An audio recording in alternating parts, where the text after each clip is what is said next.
It is 6:30, but we have a technical thing we're working through. It shouldn't take us too long.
Okay, so Those two. pull that.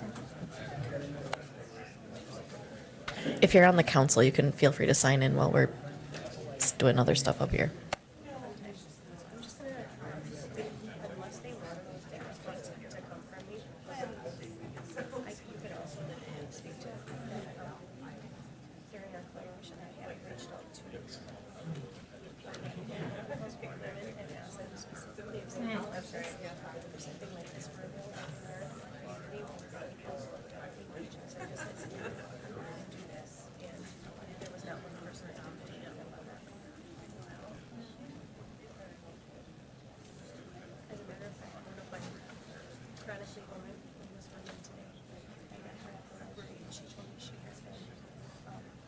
She has been in shelter space for 4 days straight because her phone she keeps getting turned around because it's a mental mental.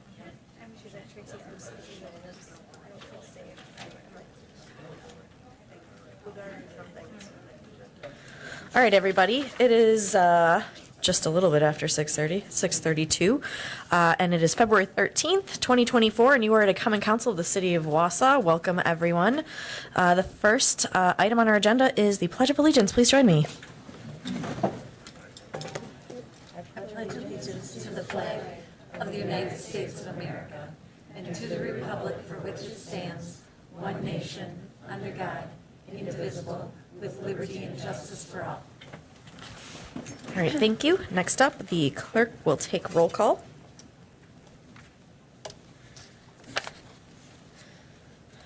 We have 11 voting members present. All right, thank you. Next up is public comment, pre-registered citizens for matters appearing on the agenda and other public comment. It looks like we just have one. Catherine Cronenwetter, give you this. If you could give your name and address for the record, and then you have 3 minutes. All right. Test. There we go. Catherine Cronenwetter, 117 Sturgeon Eddy Road.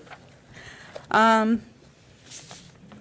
comment is just, do you know enough to approve a contract? That's it. Do you know what work is going to be done? Do you know how much it will cost? Do you know where the money comes from? Do you know who will oversee to make sure that our partners are doing their job?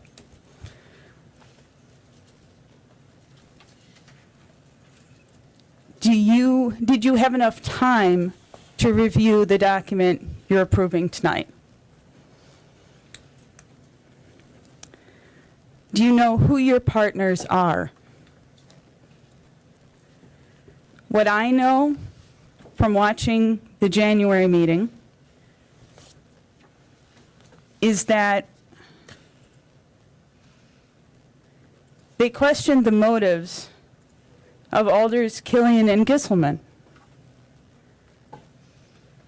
And you should all be well aware that Tom Killian, for at least a decade and a half before being on council, has been dedicated to issues of pollution and health. You have been willing to take credit for the fruit of many of his efforts. Gary Gisselman, for as long as I can remember, has been the most consistently environmentally conscious voice in both city and county government. I am disappointed that this council and the mayor first allowed it to come from a guest at this table, asking for our trust and our money, and even more, that some have participated in this suggestion.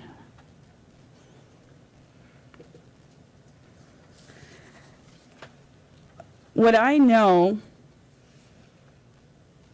of the behavior is that they came into my home before a contract was signed, claiming to be city employees. Even after a contract is signed, they will not be city employees. So I would ask,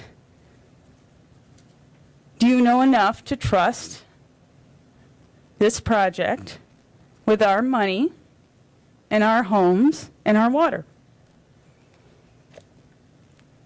If you do, approve it. Thank you. Next up, we have committee reports. There is a DPW insurance claims from October 2023 to December 2023, and that will be put on file. The next item is our consent agenda, but just to let you know that file number 240203 and file number 060119 been requested to pull. So when we're talking through this, those items will not be in consent. We will talk about them afterwards. Alder, we don't have a motion, but Alder Denny. Yeah, one item on the minutes, if I could add. Okay, we can talk about that after consent. Do you want to pull them off of consent? Yes.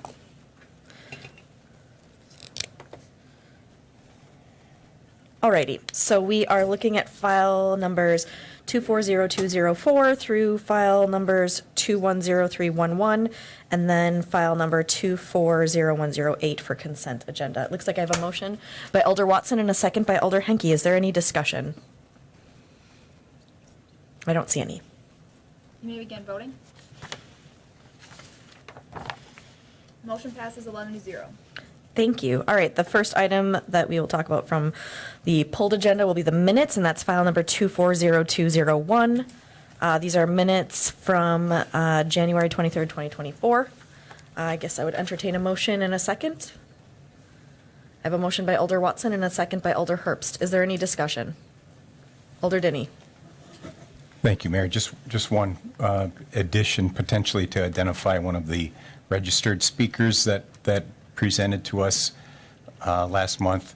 Item number 4 under public comment, Karina Norbaum does not list her, and I see she's listed as a key member of the CIP plan or group from the SOQ.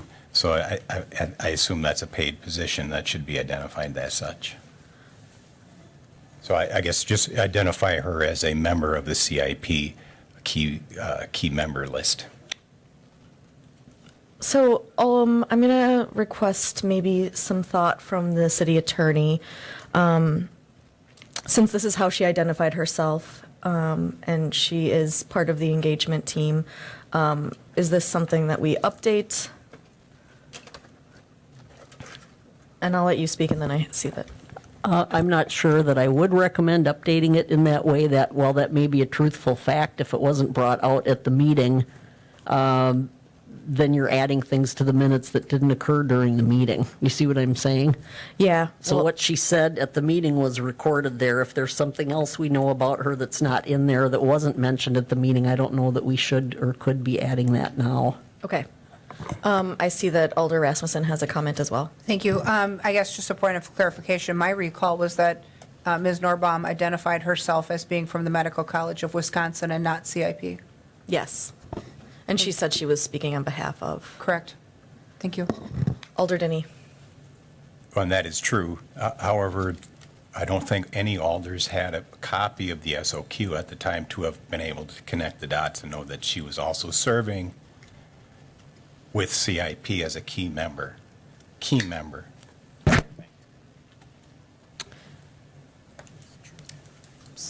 I'm just looking at, And that is very likely, because I think Alder Killian was the only one that had asked for the RFQ and the SOQ earlier, and that's why I wanted to make sure that all the alders had a copy of both well in advance of this meeting, which I didn't upload to the public packet due to length, but I do believe they are public records, so that's why I made sure everybody got those. So this could stand as a public record that we've now entered it. So I mean, I don't care if it's replaced or not, but I just wanted that on the record. Thank you. all right, so it seems that nobody else has requested to speak, and we're ready to vote on the minutes. That's file number 240201. If the clerk is ready. You may begin voting.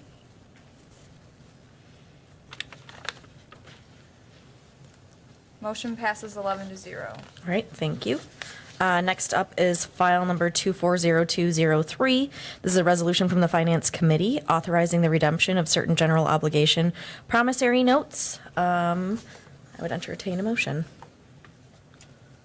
Motion by Alder Rasmussen and a second by Alder Lukens. Is there anything you'd like to share? Nope. All right, if anyone else would like to speak, I don't see anybody. You may begin voting.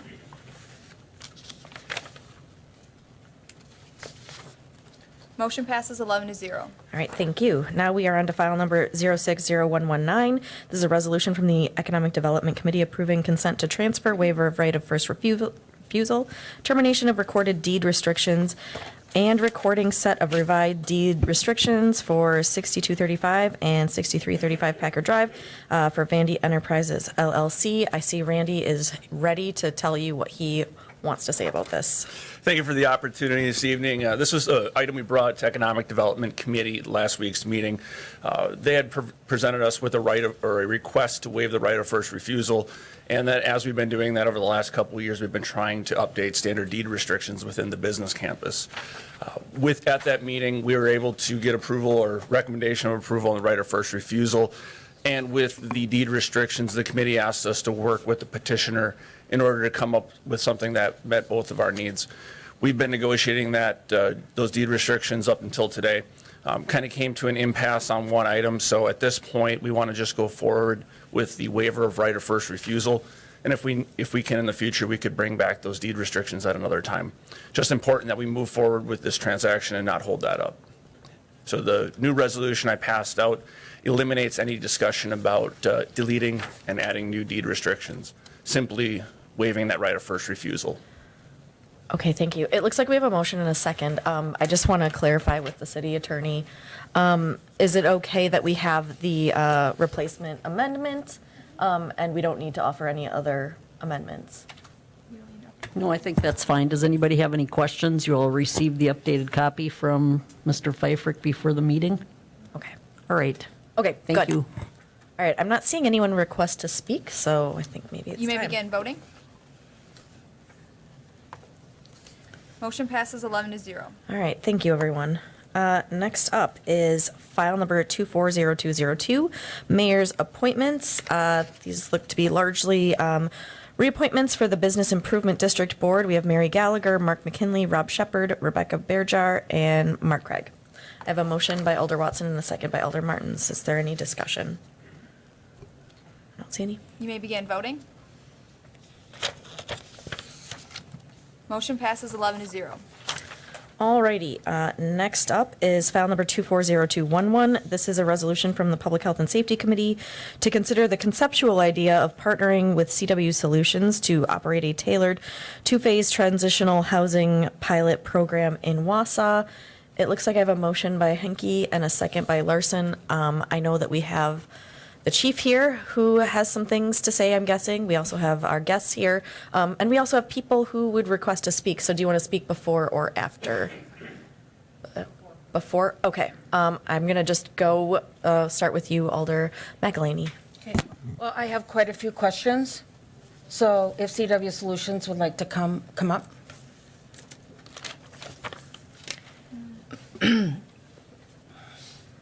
So, good evening. So, this came up, and this is $588,000 for 4 people for a year. So my question is, what current model are you using in any other area that mimics this model? So I can share. So the $588,000 for a year of operations is for, just to clarify, is for 5 units. And so depending how quickly an individual would move through that unit, we could be serving 5 people in the year, or you could be serving several dozen, just depending on how quickly an individual would need those services. The model currently is based off of, we do not have any transitional housing in CW Solutions currently, but it is based off of the staffing model and the case management model wraparound services that we currently provide in our rapid rehousing programs, if that makes sense. Okay, well, that skips a lot of questions. So what benchmarks? I mean, if you're doing this, I would assume you have benchmarks that you would have to hit. What benchmarks would you be looking for? And who would make those decisions? So at this point, we were approached to come up with this conceptual model. So really the next steps, I'll come back to the questions, but the next steps will be to seek the funding as well as those community partners and those benchmarks. So it's not to say that we haven't put thought into the benchmarks at this point. But we do have a lot of community partners that we're going to be asking to take a stake in this through partnership.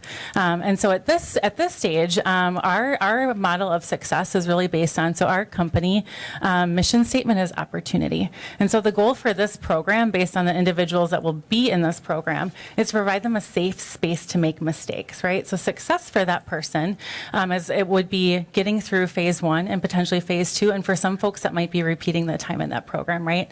But success in this program would be getting our however many participants we're serving in a year through phase 1 and then through phase 2.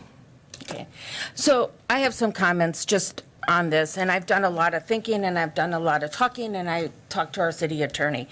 I was surprised that we have a resolution in our packet stating that this would go to finance to find money. I will be voting no. Here are my reasonings. This is a fine concept, and I don't want, 2 things can be true. I want to help the unhoused population, but we as city government do not have the statutory thing to have a social service department. And if we are going to be primary funders, we would need a social service department. That's just how it works. So I am voting no on that. I think this is a great concept, but I don't think it's baked. I think we need to start baking some cakes here instead of going to finance using staff time to find money for this when we are at infant stages. So that's number 1. I am still waiting for this, the city attorney to get back to me about, is this truly a city function? Social services statutorily are paid through the state to Marathon County and CHC. Those should be the primary funders of this. We keep letting people off the hook and letting the city taxpayers, who also pay state taxes, federal taxes, and local municipal taxes to Marathon County, and then we add on to that. So that's another reason why I'm not going to support this tonight to go to finance to find the money. That's what this resolution states. So that is my big thing. I just can't support it until we have these questions answered about what our liability is. If we are major funders of this, if something goes wrong, I need to, that's what I'm asking the city attorney. She had no idea this was even being proposed. She's not looked through this. We need to do the steps, and then we can look at it. But to rush and say, we want finance to find the money, which is what the resolution states, then I have a problem with that. I don't have a problem with you doing this. It's just how we do things. It's processes. I have had a lot of calls about this. What the heck? What the heck is going on? Are we going to start now? And this is treatment housing. This isn't just housing. It's treatment. If you are putting professionals 24 hours a day, that isn't just a housing model. And that means that that's why the cost is so high, correct? Correct. Okay. So we are putting professionals in 24 hours a day because it's a treatment. It's treatment. It is constant case management, which is treatment, correct? Okay. So that is my gripe or my fear, is that I want to make sure that we are doing things properly as we are stated in how our city of government functions. And I would, love to be, maybe we could be a little partner. I don't have a problem with that, but I have a problem with, I think we're leapfrogging. And I feel that they don't even have a model or benchmarks. They haven't talked to anybody else. So that's what we need to do. Yes, I know, Alder Rasmussen, you're ready to ram in because, I can see you. So let's all calm down. But I have an opinion too. And this is my opinion, is that this is way too fast. Residents are calling me and saying this is way too fast. And why can't we slow it down? They just said they wanted to get partners. There's other partners. Why are we looking to how to finance this to date? Thank you. Alder Rasmussen. Thank you. So let me clarify. The reason this is in front of us tonight is not because the public health and safety is not looking for anyone to make any decision. And so I think that some of this got lost in the translation. At our last meeting in Public Health and Safety, we received a presentation from CW Solutions and the Police Department about a conceptual program that they asked us to determine whether or not we were interested in. This would be a contracted arrangement. This is not city employees and city departments, and it's not levy dollars. It is a conceptual arrangement. And hearing the presentation, we believed we wanted to know more about that. But we also knew, as 5 members of Public Health and Safety, the entire council needed to be brought along and understand what the concept was. Our community outreach coordinator has identified a significant gap in services to the unhoused population where it relates to case management and interim solutions for the female population. That's not as lacking with the male population. And so they brought forward a concept to us in committee. We recognized immediately that it was an unfunded concept, but we asked them to make the same presentation to us at council that they made in Public Health and Safety so that you all can hear what this idea is and who it serves. And if you decide after you hear what they have to say that you're interested in the concept and that you would like to identify what the funding sources might be other than tax levy, that the action you could take is to direct the Finance Committee to evaluate the financial ramifications of this program and propose funding solutions or alternatives. No final approvals, no entering into any agreements. We got it conceptually on the front end, and we decided it was a complex enough idea that we wanted them to come here and present.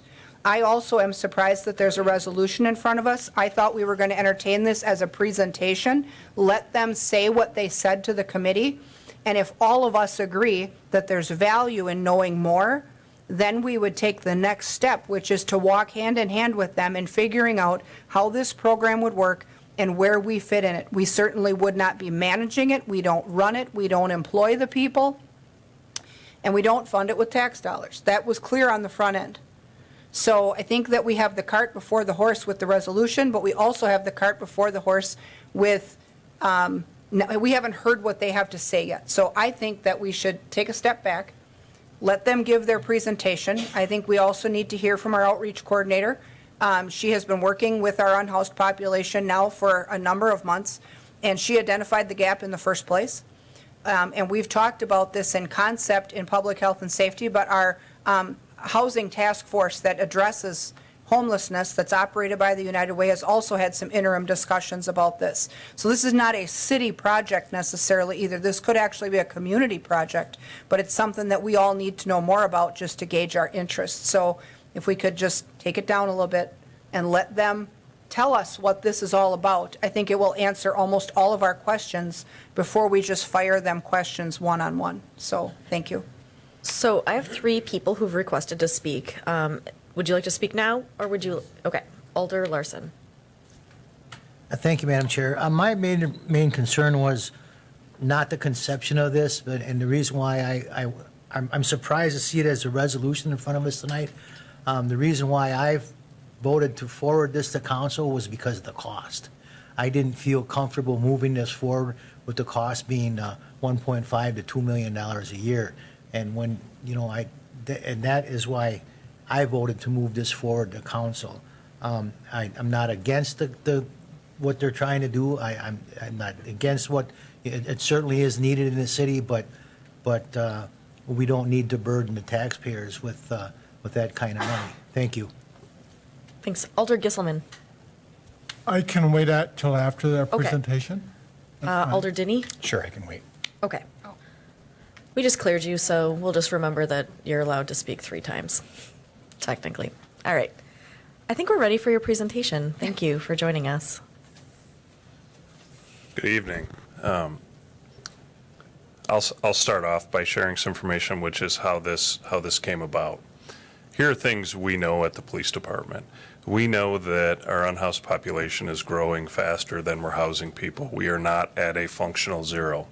We also know that the female unhoused population has less resources available to them in Wausau right now than the male population.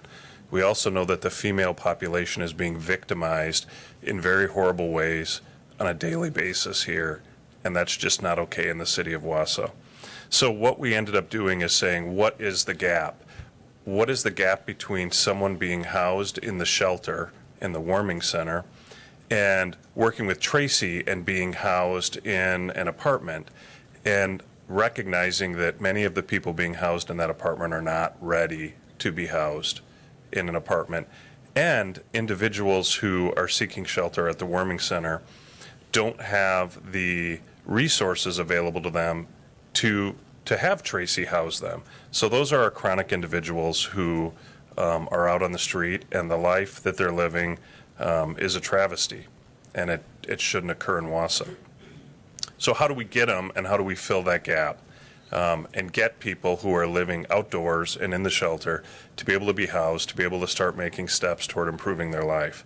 And we know that they require a tremendous amount of assistance. Each one will have their own formula for what will work for them or has the potential to work for them. And that is where we reached out to CW Solutions. The police department can't run a program like that. I don't need a bunch more staff doing this or to run a group home to be able to serve these individuals. And that's what we asked CW Solutions to do, is come up with what does a program like that look like.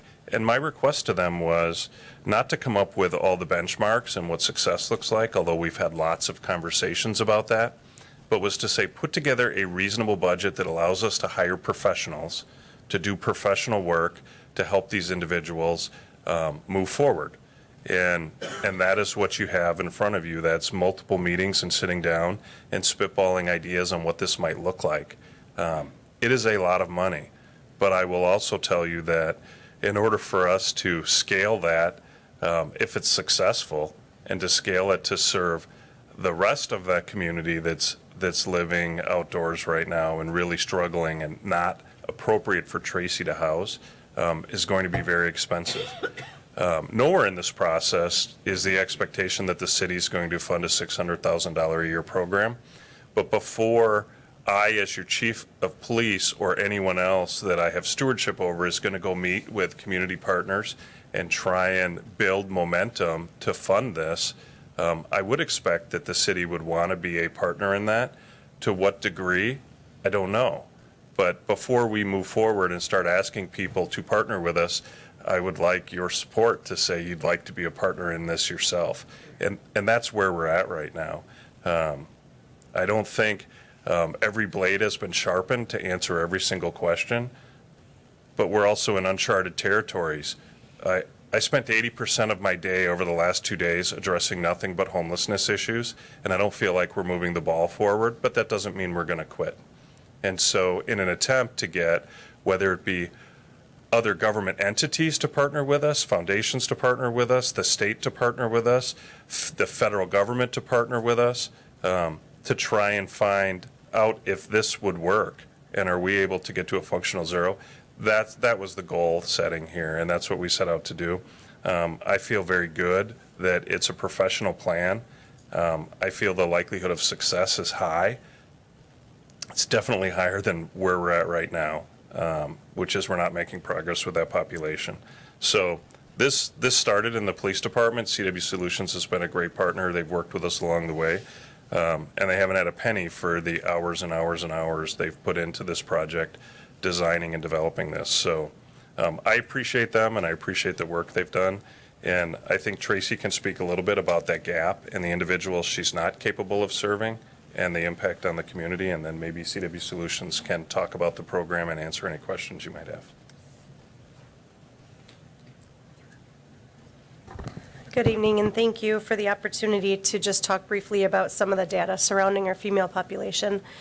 So I did reach out to Catholic Charities for a little bit of data in terms of numbers of females entering into shelter, and in a year's span of time, which was November 1st of 22 to October 31st of 23, the shelter saw 363 unduplicated guests, and 103 of those were women. So it made up about 26% of the population seeking services with Catholic Charities. If we want to break that down a little bit further, 71% of those individuals, those females, are dealing with mental health issues. 18% of them alcohol, 16% of them drugs, 34% mental health, drugs, and alcohol. We do have resources in our community that serve women and children, and through the Hager House. We do have our women's community, which services individuals with sexual assault and domestic violence in their histories. But we don't have a program right now available to our female population that addresses the mental health and drug addiction and alcohol addiction that they're suffering from. And I work with individuals every single day. Just sat down at the library today with an individual who said she has been homeless in our community for a while, but she said she has been turned away from Catholic Charities for 4 nights straight because they're full. And she said, Tracy, where are we supposed to go? I just want a roof over my head and I want to get better. So any and all individuals that I have even introduced this concept to, I've had 100% people say I would absolutely take part in that programming. I think we need to keep in mind that our female population, like Chief Barnes said, is incredibly vulnerable. They're being sex trafficked, they're being drug trafficked, and the amount of trauma being put on these female individuals without a place to really go is devastating. I understand the price tag too, but it also is important for us to have professional people taking care of these individuals and wrapping services around them. So if you have any other questions, I'm happy to answer those. Otherwise, I'll have CW Solutions come up and go talk through the proposal. That sounds good. Thank you.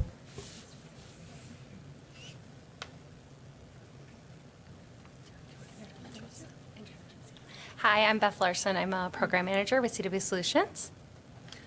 Hi, I'm Nikki Holder, also a program manager with CW Solutions.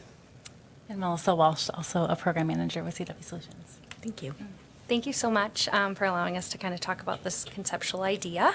So a little bit of background about CW Solutions. The CW stands for Change Within, and that's really how we operate our philosophy and model of how we serve our customers, those we work with every day, with an empowerment model, being alongside them in their journeys in all the different programs that we do. Our one-word mission statement is opportunity. That's opportunity for those we work with, opportunities for us to better the communities that we're a part of for that. So we operate a variety of different programs in Marathon County. We actually serve a 9-county region in north central Wisconsin. But specifically in Marathon County, we work in employment and training in the FSET Food Share Employment and Training Program. We also have intensive youth services working with youth who are transitioning out of foster care or other court-ordered care. We work with young adults who are experiencing sex trafficking, and then we have 3 housing programs that we operate as well. And that is kind of our framework, and why when we were approached by the police department, it really seemed like this conceptual idea of housing these single females in our communities could be very successful just based on the different programming that we already do and we've done for a number of years. We formally started working in housing in 2021. And since that time, we've served 111 individuals from spring of 2021 to the end of 2023. And then So when we think about the start of this program, one of the things that we mentioned was the rapid rehousing, and that we're really targeting folks who aren't ready for rapid rehousing. And that means there's going to be really intensive case management that comes along with this. So we talked about partnering with community partners, but also making sure that people have transportation to get where they need to go, leveraging our employment and training services, as well as all the wonderful community partners. And when we think about this, we think about that they need a safe place to fail. So we will have folks who are providing really intensive case management, but we're also not under the guise that everyone is going to go through this program in this smooth trajectory as well, and that there won't be missteps or mistakes that are made. And we want to provide that safe space to fail. We recognize when we think about like brain science, we think about like the neural pathways that we build along the way. It takes time to rewire those pathways and to form healthy pathways for healthy coping mechanisms, healthy responses, healthy ways of living. And so we know that that's going to take time and really significant support along the way. So the program itself will be a two-phase model. So phase one is that traditional transitional housing, where CW Solutions is a leaseholder. There's no expense to the participant, and they're receiving that daily case management support. Our goal is to be a scattered site, so individuals would be on the same premises but would have their own unit, and then providing both individual and case management support for those activities that Nikki mentioned. As I mentioned before, there would be 5 units to start. The goal is to expand this program. We can easily add, once we get experience and some foundation, we can add in additional units in bed without having to increase staffing. So the goal would be essentially for a participant to be in phase one for anywhere from 3 to 12 months, whatever that looks like for the barriers that they're facing.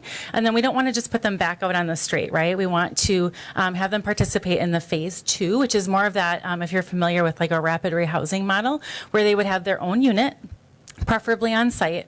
They're the tenant, the leaseholder. They pay for all of the expenses, but they're still receiving that case management support that would be tapered off over the course of anywhere up to 2 years, depending on how long they'd like to engage in that program. So again, we're focusing on identifying individuals who can't be rapidly rehoused on their own right now. So the goal of this program is to get them to that place that when they're done with the 2 phases, they're able to be not just getting housing, right? It's about keeping housing. It's a lot easier to get housing than to keep it. So that would be the goal of the 2 phases themselves. Okay. I'm going to start with our order. I believe it was Alder Gisselman first. Thank you. It's good to see the city moving along. I think it was about a year ago that there was a committee of the whole with regard to homelessness in the city. And at that time, there was thoughts, there was ideas that maybe social work, more additions to having civilians on the street, helping the homeless people. And I'm glad that the city is starting to move ahead and think of creative ways of dealing with the homeless people in the city. My question with regard to is this really not a North Central healthcare issue and specifically social services department within the county? I think that is really there's by state statute, they're pretty much the treatment facility. The county is obligated to provide that service to the population of the county through, of course, North Central Healthcare. And I know the social service department is, heavily involved with case management specifically, and it's been a while, but with regard to child care, children, and isn't this really into their forte? And have we approached North Central with regard to this? I'm not sure, but it seems to me that my little knowledge of North Central and social services, that this is really their bailiwick. I can't speak to the charters for North Central or social services. I can speak to they are partners of ours. We work with them on a regular basis. They are not providing this service. When we talk about our gaps with them, there are not solutions that fit their mold or what they're doing. And whether that's right or wrong, that's not my place to tell you. My job is to tell you this is the gap that we see, and I don't see another solution in any of those conversations to fill this gap. And I just want to reiterate, this is a giant experiment. Like, I can't tell you this is going to work or not work. I know that continuing to do the same thing we're doing right now, we're going to continue to have the same problems that we're having. So my hope is that we try things as a community, and when they work, then we scale them to be able to have more positive impact. But Mr. Gisselman, if North Central Healthcare were to say, we're going to put on a program like this and it's going to fill this gap, I would be doing jumping jacks and cheering around the room because this is necessary. So I don't see any other organization that's stepping up to the plate and either being a leader in this or really excited about filling this gap. Have we approached North Central Healthcare? Vicki Tilka, Oh, yeah. ex-director of social services at Marathon County, is now operations program out at North Central. I can't speak for North Central, but I'm just saying that this seems to be their, like I said before, their bailiwick. Yeah, I will tell you that I don't want to speak for Vicki Tilka or North Central again, but I've been very clear on what I feel is necessary to positively impact the homeless population and the issues we're dealing with. And there are not programs that are put in place, nor does there appear to be a desire at this point in time for them to be involved and provide what we think is necessary in order to positively impact this population. If the city moves ahead, then I would think that we would start to establish some type of public health department and moving it out of the police department. It's really not a police function. This is something that is really a social service function. I don't know the legalities of the statutes with regard to what falls where, but I think that if this is becoming a large enough issue, I think that it is incumbent upon the city to really start to think about how we're going to provide services, housing, treatment, whatever, to the homeless population of the city of Wausau. And I think that is only being done by creating, and I'll use the word, a bureaucracy to deal with it. And I think this is a good thing. If this is where we move with this, sure, because I think that that's where this city should be moving with regard to the homeless population. I don't think it's a police function. It should be moved out of the police department into a department that Tracy heads, and with her colleagues to serve both the men and women of the city of Wausau that are homeless. And I applaud this movement. I think that we should go. I'm sort of changing my mind and seeing where this will go. But I think that, but I sense the ability of the city to put that together, the funding and all. At this point in time, I don't know that status. But I think that if we really want to function clearly with regard to our homeless population, I think we have to move the steps. And I think we tried to do that last year with the committee of the whole, but that didn't get very far. But now I see that we're starting to move a little bit, and I applaud that. So thank you for Tracy with the work that you've been doing. You need help on the street. I get that, and I wish we could do more. So thank you very much. So I just want to acknowledge, Alder Gisselman, it says that you have a motion to amend this. Is that accurate? I do not know what that motion All right, is. we're just going to clear it out. Alder Denny, I have you next, and then I'll follow the order that you see on the screen. Thank you, Mayor.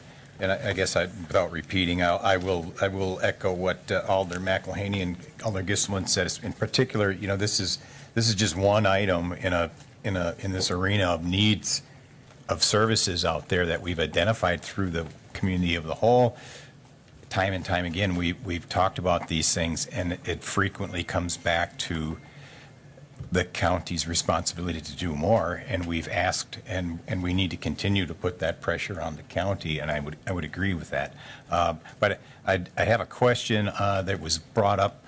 I believe there was discussion of Alder Rasmussen maybe mentioned there's a grant potentially pending here. I mean, that's if that's the case, that could be germane to how we go about this. I'm just going to, Chief. Yeah, I'm not here saying, hey, can the city give us $100,000, $200,000, $600,000? What I would really like to see is this body support conceptually what we're moving forward with so that we can try and bring other partners on. I would love to see the county fund and be more involved in programming like this, but I will also, if the direction given to us is to continue on the path that we're continuing on, I feel like since I have the microphone, I'll share my thoughts, which is the city of Wausau is subsidizing the vast majority of Marathon County in the service of the unhoused population. I know, and through the frustration of my staff, that we have squad cars from jurisdictions all over when they are dealing with individuals who are unhoused and outdoors. Where do they take them? They take them to an address on Grand Avenue or the Quick Trip on Grand Avenue. And then we provide services that are funded by the city. So I see this as an opportunity, not to sit here and complain about other jurisdictions, as an opportunity to reach out to other jurisdictions and get them to help step up to the table to some degree and partner with us on these solutions, because these solutions are not just serving the unhoused population in Wausau, they seem to be serving the unhoused population in the greater Northwoods of Wisconsin. Thank you. Alder Rasmussen. Thank you. You'll recall a number of years ago when we first started down this path, when we had first decided to start street level outreach, and we had Officer Lemerand out there trying to work with individuals. One of the tools that he had in his toolbox that we all were awfully excited about was a thing called the McClellan House. And it was a similar model because at the time he had partnered with NCHC and they were providing some case management help at that house to keep people on the right path. Once Marathon County refused to continue to fund that project, the McClellan House went away, and that really left a gap. Because the gap we really have, at least we've identified on the task force, is something that we kind of call a first stop house. So if you are not ready to enter a 28-day treatment program, which Lakeside Recovery just recently opened, and they're full, and they've got they won't call it a wait list, but they have an awful lot of interest that wants to come when people leave. So to me, that's a wait list. Their director, NCHC's director, is on that task force. The mayor's on it, I'm on it, the chief's on it, and Tracy's on it. Every month we meet to figure out where these gaps are and where that task force, either through action or advocacy, can start to create solutions. And so that task force has achieved an awful lot in 3 short years. But recently, Bridge Street Mission has expanded its capacity and its ability to serve men, but no one is expanding their capacity to serve women, and that's where the gap still exists. So this first stop concept doesn't really exist anymore. If you're not quite ready to be a tenant, you're not rent ready, you're not recovered enough to manage the obligation of being in your own apartment by yourself yet, but you don't want to be outdoors anymore, that gap between the time when you are in survival mode to the time where you're rent ready, there's nobody there to help you. And so you live in this continuous survival mode, trying to get your feet up under you, and that path forward is really difficult to obtain if you don't have this case management. And our task force talks about a lack of case management being part of the roadblocks to success, both for the people that are in this situation and for people who are trying to help others out of the situation. So, when they brought us this concept, I see it as a regional solution. It's not just a Wausau solution, because it isn't just a Wausau problem. So if you go down the street to Forest Street and you talk to the board down there, there's sometimes a misconception among board members that this is a urban Wausau city problem only. It isn't. Homelessness exists in communities that they all represent. They just don't see it. So the fact that a little tiny community or a suburb has 1 or 2 homeless people, that's not much different than us having 50 homeless people. It's just by scale of population. But the services are here. And when you're in a situation where there is no help and you're desperate, where are you going to go? You're going to go where help exists. Well, not that we're complaining about offering the help, but if there's a gap, and some of these treatment programs require an absolute sobriety type system, immediately out of that survival mode, people are not necessarily to that point yet. I mean, they've not even received that treatment. They're waiting for treatment. They're waiting for solutions. And while they're living in that gap, that's like the most precarious position. The likelihood that they would either relapse or end up back where they began is the greatest when this journey first starts. And there's no case management to say to them, this is a terrible idea, maybe you should do this. And so we have these conversations every month. And so when this concept came forward, the first thing we said around the table is this cannot be taxpayer funded. It is not the taxpayers, municipal taxpayers' job to pay for these services. We can be a part of the solution like we've been with hiring Tracy, like we've been with spending ARPA dollars to stand up the day center, to offer night shelter year round, to invest in affordable housing projects. We have done all of that. There's other units of government that are still sitting on unallocated ARPA dollars that have done none of this down the street. And so we'd like to have conversations with community partners, with foundations, with other units of government, with neighboring communities, and say, hey, where do we go with this regional solution? But in public health and safety, it didn't feel right when we got the presentation for 5 of us to then send our staff out to try to solicit this partnership if our entire council wasn't on board with them at least trying, because it involves time and effort on their part. And so it wasn't about passing a resolution to devote $500,000 a year to this project for 3 or 4 years. It wasn't about that. The resolution shouldn't even be here tonight. What we need is a reaction like we would have in a committee of the whole saying, hey, we either are not interested or we would love to know more about that, flesh this out. And that really is all they're looking for from us, is either an order to stop what they're doing or a directive to get us more facts and get us some partnerships, figure out if there's even a possibility for partnerships. And they didn't want to go out and shake that all up if we are going to then at the end not want it. So it isn't about assigning any money. It's about now you've heard about this, are we interested in sending them out to figure out what they can achieve and bring it back? We brought this in from committee as an unfunded concept on purpose, because nobody wants to spend any money until we know if there's partners, because we can't be the only partner. And so we were clear on that on the front end. So I hope that this gives you some clarification as far as where we're going. We didn't really want to get the cart before the horse, if that makes any sense. Thank you. Alder McElhaney. Thank you. Thank you for that, because that's what I thought it was until I saw this resolution stating that we are going to, we've identified a gap, and this proposal will be sent to Finance Committee for discussion on potential funding sources. I'm not going to vote for this with that resolution. If we can take the resolution out, I think I will tell you, it got reaction in the community. It got reaction because people saw the price tag and thought this is what the city was going to do.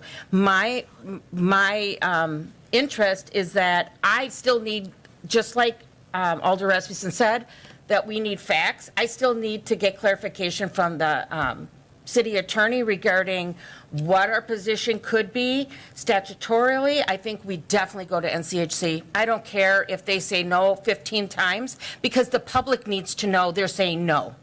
The public pays taxes to their entity. I pay taxes to Marathon County. I pay state taxes that funnel into their social service fund, that we can't just keep saying, well, they're saying no. Oh, well. I think that we get the public behind this and say, we're sick of you saying no, Marathon County. So that's where we have to amplify that talk. I don't want us to give up. I know it's frustrating hitting the door all the time, but we can't give up. Well, they said no. I don't care. Then we get the people to say, hey, and knock on those doors, and that will get their attention. Publics get their attention. Residents and taxpayers get their attention. Because I work downtown, and we see this problem every day, and I get complaints about it every day, so people want this population to get served and get better.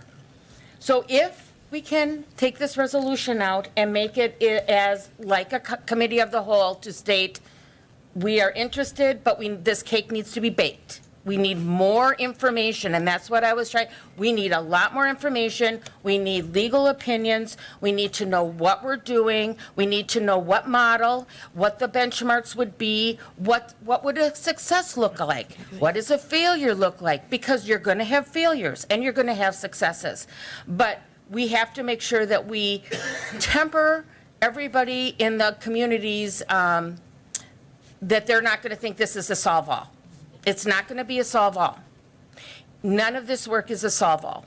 And so we have to make sure that we temper expectations and make sure that we have enough partners. So I don't know how to do this, parliamentarian, to amend, or do I amend, or do I? I've been thinking when you were talking, and I was listening, I promise. But I think if we have the now therefore be it resolved by the Common Council of the City of Wausau, and you keep reading that, until you get to that last sentence on the first page of this resolution, serving the unhoused population be, and then I'm going to cross out the rest of that, investigated further and presented again with more details at a future whatever meeting you want. I don't care.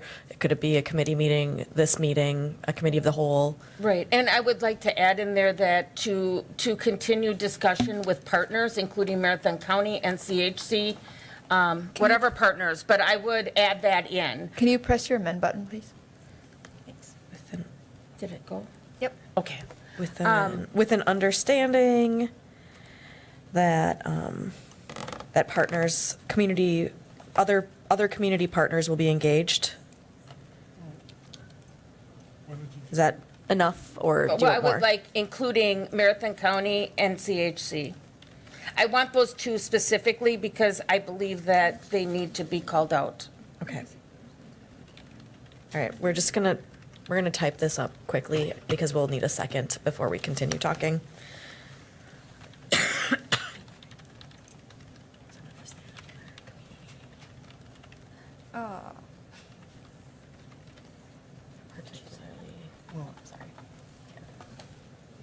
Just a referral back to public health and safety. Into their Oh, yeah. agenda. and they could work this, Future meeting. You know, instead of the money, Yep. you know, but Yeah. at least Community it would partners give will a. be engaged, particularly North Central Healthcare and Marathon County. A standing committee. Like table it, yeah. Marathon County and North Central Healthcare? Yeah, sure. Okay, I'm gonna have Caitlin maybe read what we kind of cobbled together for this amendment, and then we'll solicit a second. Since I still have the floor, I just have a question. I'm fine with that, but do we need a referral back after all this to PH&S? I didn't actually put in a future meeting for you, so if that's what you would like it, where you'd like it to go again. I just wonder if that's where it should go. So future public You know, health and- once these things are baked, I don't know.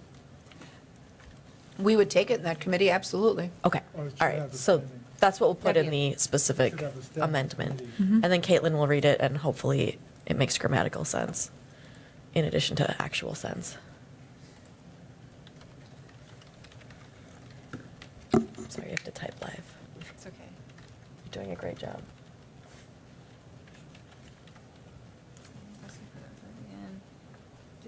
Is it at Public Health and Safety? Yes.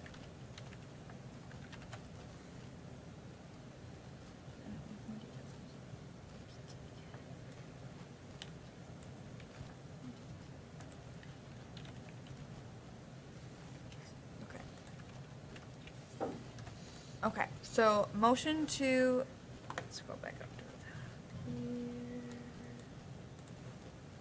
Click OK. Okay, motion to amend to replace in the be it further resolved to be investigated further and presented again, with more details at a future meeting of Public Health and Safety, with an understanding that other community partners be engaged, particularly Marathon County and North Central Healthcare. Is that good? Okay. I have a motion. It looks like Alder Larson has seconded it. Thank you. That unfortunately cleared out all of the queue of speaking because now we are talking about the amendment. So if you'd like to speak about the amendment, please push your button. Alder Watson. I guess one thing that I'm concerned about is that a future reading is sort of ambiguous. We've been sort of kicking this around, I mean, as Alder Gisselman said, for quite a while. And it's a very needed service and something that, I don't know, bureaucracies and institutions move at the speed of a snail. So I sort of would love to have more of a concrete time frame. Like we could have more of a good discussion about this to move it forward, like in a month or 2 or 3, like something concrete. I'm looking out to our team. Are you nodding? We were making eye contact there, so I assume that's me. I would say that our next steps are to start having contact with other potential funding sources, investigating grant opportunities, federal and state, leveraging our relationships to try and find other partners in this and come back with some idea of what that looks like. So this is the first conversation with anyone that might have a financial stake in this program. So that is one phase of that. My anticipation is that's a couple of months probably to be able to do that. I think that there are opportunities, or if there's an expectation that we come with a list of what benchmarks are, I think it's important to know what success looks like. I know what failure looks like. I feel like I live in it every day right now.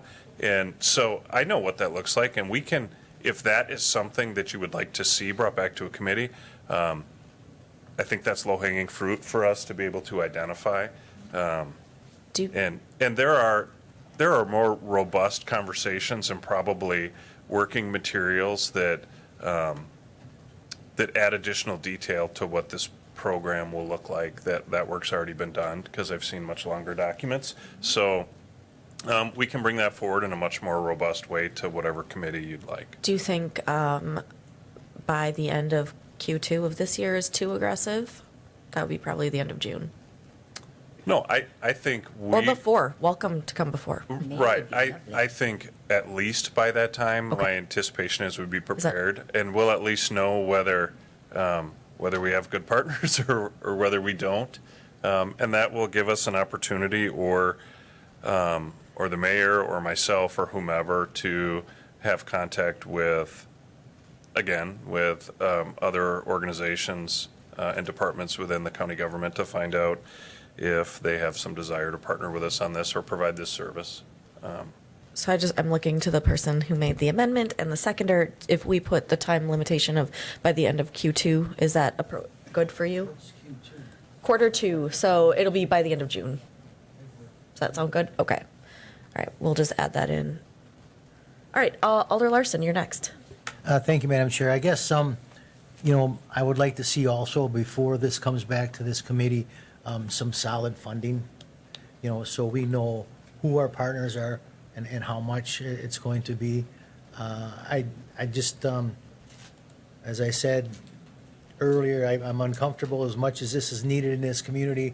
I'm uncomfortable with seeing the city pay all this money for it, and that's why I think without having the funding sources intact, I think before you bring it back, without that, it would be wasting our time. Thank you.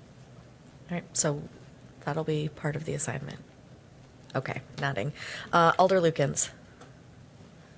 Thank you, Madam Chair. I would agree. I would also would love to see some funding from some other entities. I would very much like to see Marathon County and North Central Healthcare be partners in this, if that's possible. Tracy, I want to thank you for all you do and all you've done. And CW Solutions, the same thing. And I just have a question for you. You said that you've served 111 women since 2020. 21, is that correct? So that could be individuals or households through our housing programs. So we have 2 housing programs currently that serve youth and young adults, and then 2 that serve families. So 111 individuals within those programs. So not necessarily women. Okay. So I was just curious if you, so they are not necessarily then through the transitional housing program? Correct. Or they? Correct. These are rapid rehousing programs that we've served. Okay. Not transitional housing. But you've done transitional housing? We have not. Oh, you no. have not? No, So this that's is new new? for Okay. us. Correct. All right. Yep. Thank you. You're welcome. Thank you. Alder Killian. Thank you, Madam Chair. Yes, I think this definitely is a gap and an important need. And I know the chief said at the podium he couldn't say whether or not, how the county and NCHC has handled this. He didn't want to take the liberty of whether that was right or wrong. So I'll take the liberty. It's wrong. And they are... they serve the primary role for treatment in our county, and they're essentially an absentee landlord in their own policy realms, and their finances back this up. They've high-profile problems. I would bet you, and I'm kind of a quantitative person, so I don't make these bets lightly, that they've spent more money in the last 5 to 10 years paying the student loan debt for their C-level executives than on initiatives like this. And that's not only wrong, that's a disgrace. And for NCHC, it's not the practitioners and those who work there, not the nurses and the techs and the therapists. I have a feeling that they're doing a hell of a lot with very little, but it's kind of the corporate nightmare that's very heavy on the executive end, and it has resulted in failure and tragedy for our community. And so, yes, this needs to be addressed, and if we need to kind of bridge this gap through kind of novel experiments, I would support that. And, I think to Alder McElhaney's point, when we thought this was a resolution that would kind of raise some funding questions, maybe it wasn't ready for prime time, but I think exploring this type of option, at least to bridge the gap until at least, if not exclusively, government can at least take up its responsible role in what it should be doing. And I guess, that's not really a matter of opinion. I'm guessing that's a statutory fact. We've talked about social services and health services. Yes, that is a county responsibility. And to Alder Gisselman's point, a couple of us had raised the idea, largely due to the inaction and irresponsibility of the county, shirking their own responsibilities, to take a look at, if they're not going to do their job, how does the municipality revisit social services and some of these health services at the municipal level? Because this is a good start, but let's be clear. I mean, Wisconsin is known for 3 things. I say this often. You've got the Packers, cheese, and alcoholism. So 5 units is a start, but it's not going to cut it, whether it's for our housed or unhoused. And so we've seen historically funds go to their C-level executives. Apparently, you can get a panini at the healthcare center now at their new restaurant, but you can't get sufficient mental health or alcohol and drug treatment. That is an operational and structural problem. And on the point about the police department, I would say, Chief, it's not a critical position of the police department. I'm very appreciative and really respect and impressed what the police department has been able to do, wearing a hat that really it was never intended to wear. I mean, being unhoused isn't a crime. We're talking about social and health issues often. That being said, as it was brought up in the committee of the whole, we're dealing with structural deficiencies in classifications and ontologies of where we put these services permanently. So no, putting them under the police department eternally is probably not going to be an efficient, effective, or even relevant way of addressing these needs. So I think we need to empower people like Miss Rieger, and if the county does not end up, having an epiphany and starting to do its job, I think we need to start looking at municipally what does the structural umbrella look like to do this more efficiently and effectively, because we've heard the term, problem or population, and maybe that's referring to the challenges at hand, but make no mistake, these are people. They're human beings, and the primary role of government should be to serve our people, especially our most vulnerable. So I look forward to taking a closer look at this. Perhaps later we can send a resolution like we've done to the state or the feds, except to the county, for the council requesting that they do their job, because they seem to be, when it's related to their services, I've said before, kind of like the friend you go to lunch to, and then when the check comes, they run to the bathroom. So I think we need to look at where some of this funding should come from, and make sure that we hold all entities responsible and accountable. Thank you. Thank you. I don't see anyone else requesting to speak. Just a reminder right now, you'll be asked to vote on the amendment, which Caitlin can read to you, or you can read to yourself on the screen. So the amendment will be first, and then the resolution as amended or not. So the motion to amend is to replace in the be it for resolved section to be investigated further and presented again with more details at a meeting of Public Health and Safety before July 2024, with an understanding that other community partners be engaged, particularly Marathon County and North Central Healthcare. You may begin voting. Motion passes 11-0. All right, so now we are on to the resolution as amended. Is there anyone else who would like to make any comments before you get to that vote? I don't see anyone. I think we, what? Sorry, just keeping it. You're tricking me. Sorry. All right, we're ready for the resolution as amended. As amended. Okay, you may begin voting.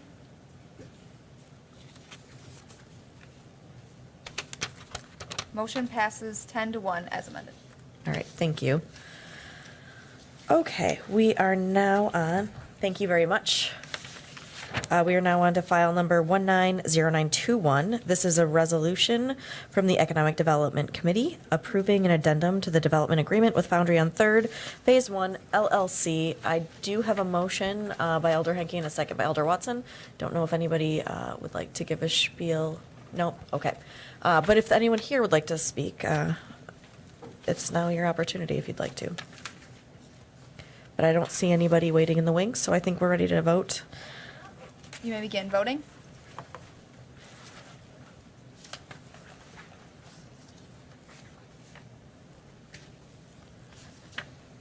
Motion passes 8-3.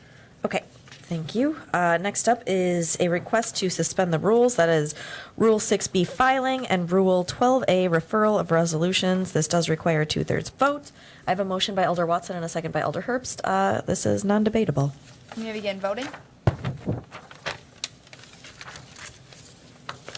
Motion passes 11-0. Alrighty, so we are on file number 121214. This is a resolution from the Finance Committee approving the termination of animal control services to the Everest Metropolitan Police Department provided pursuant to an intergovernmental humane officer services agreement. I believe this passed unanimously at Finance. Our chief has gone, so hopefully if you were interested in that, you had an opportunity to hear Finance. But I will call on Alder Rasmussen. Thank you. Given the situation at hand with the police merger that's taking place in our neighboring communities, Everest Metro has opted to want to exit this arrangement. So our vote tonight allows them to do that. Partnered with this, though, in Finance, we've asked Chief Barnes to take a look at, in general terms, how we are managing our animal control services within our own community and find a way that we can create some efficiencies that we will not need to replace this lost revenue. That our goal is to find a way to manage the program without this revenue and not further infuse the program if he can find a way to lean this out a little bit. So thank you. Thanks. Anyone else? I'm not seeing anyone requesting to speak. You may begin voting. Motion passes 11-0. All right, thank you. Next up is file number 141009. This is a resolution from the Finance Committee approving wireless telecommunications equipment and service agreement with New Cell LLC, doing business as Telecom. I believe this was also unanimous. I have a motion by Alder Rasmussen and a second by Alder Lukens. Is there any discussion? I don't see any. You may begin voting. Motion passes 11-0. All right, thank you. Next up is file number 240215. This is a resolution from CISM and Finance approving urban non-point source and stormwater management planning grant agreement, approved unanimously at both committees. It looks like I have a motion from Alder Rasmussen and a second from Alder Lukens. Is there any discussion? Alder Killian. Thank you, Madam Chair. I looked over the grant, and it's pretty straightforward. The two things I saw that it really covered financially was a management plan and then possible utility formation in regard to stormwater. Could someone perhaps provide a little more detail on those? And I have a further question Sure. after that. Director Lindman.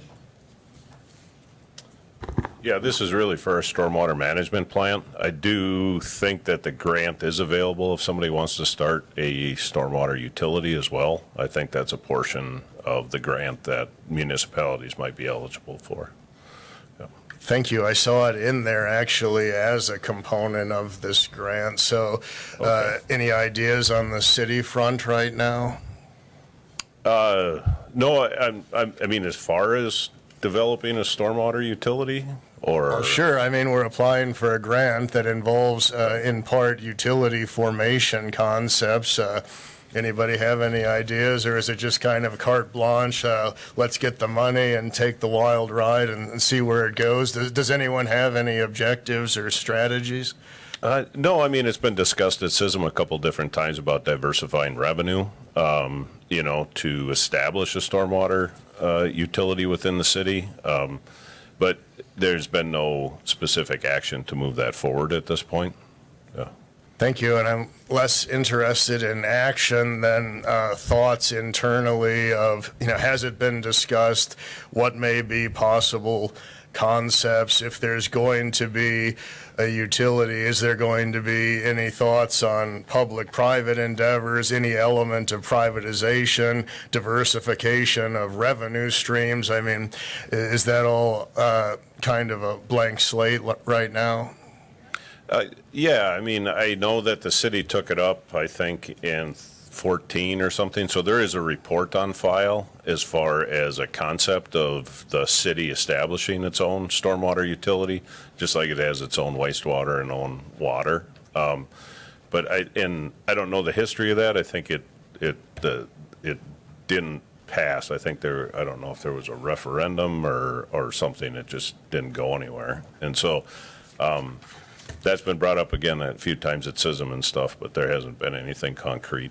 So pretty embryonic at this point. Okay. Yeah. Mm-hmm. Thank you. And then I just have some comments, if I may, Madam Chair. Oh, thank you, Mr. Linden. Yep. Yeah. So, yes, I mean, makes sense, take advantage of a possible grant and look into things, but, we're facing themes and motifs, and they're themes in other regions now. It's becoming very hip to kind of regionalize and aggregate things like this and then attach it to some sort of public-private scheme. I mean, we've seen that in Wausau with other utility or public works projects. And, I think we should see where the study goes. I would just reiterate again, I've done it before, that, as much like the last topic, sometimes you need to bridge gaps and use partners and the private sector, but it's not the private sector's job to do what the public sector should be doing. So, I would reiterate my opposition to attaching any public-private relationship to this or any entertaining of privatization, even in the loosest sense of the term. Thank you. Thank you. Alder Rasmussen. Thank you. My recollection of this from our discussion in CISM was that it actually came out of a presentation that we had received from engineering. They manage our compliance with our DNR stormwater discharge permit, and every year we're required to conduct some planning or periodic planning, both for the employment of best management practices for things like street sweeping and leaf pickup, and there's credits given for leaf pickup towards stormwater compliance. And a number of years ago, and I want to say it was maybe prior to 2008, it was starting to look like we were going to need to earmark a whole lot of money to meet stormwater regulations that were coming down from the state. And so with the influx of the Walker administration, all of those things were slowed down. And so our need to save or at least stockpile revenue to comply with those requirements was basically stalled. So that did save us a whole lot of money, at least during those years. But we still do have to analyze the effectiveness of our compliance with that permit and its requirements. And that's a big part of this, is the planning and the analysis of the effect of our current efforts and best management practices that we can employ to get closer to standards where we are discharging less bad things into that stormwater. So the feasibility study for a stormwater utility, or how one would work, is only one tiny component of that, and we've discussed it at CISM. I would say at an embryonic level, basically, as far as what would this get us? Does it get us closer to where we need to be, and does it provide a revenue source, assuming that those regulations are reinstated and that our need to comply with them reemerges and the price tag for it is only higher? Like, how do we get there? And that's one way to get there, if those requirements then are sent down to us from the upper levels of government. We aren't there yet.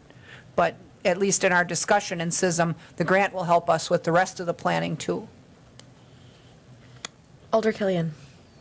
Thank you, Madam Chair, and I don't have a crystal ball, and I hope what I might suspect or anticipate as possibilities are completely incorrect. But over the last several years, there has been a trend.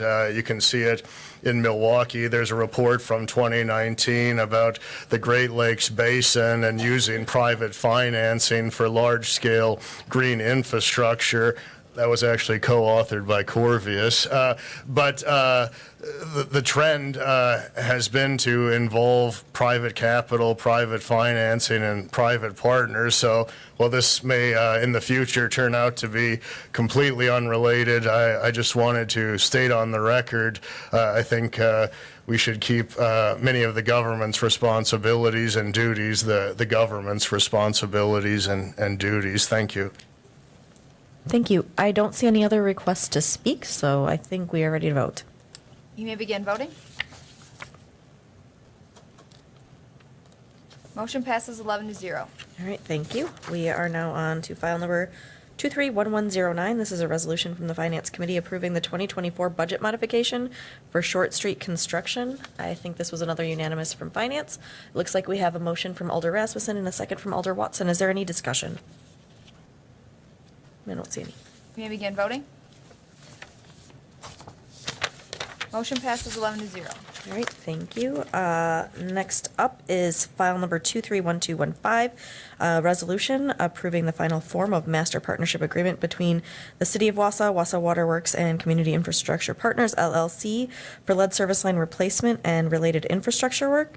I do have a motion in a second, but maybe I'm going to toss it over to our city attorney just to describe to us what we have in front of us and what we're being asked, what we're asking our council of.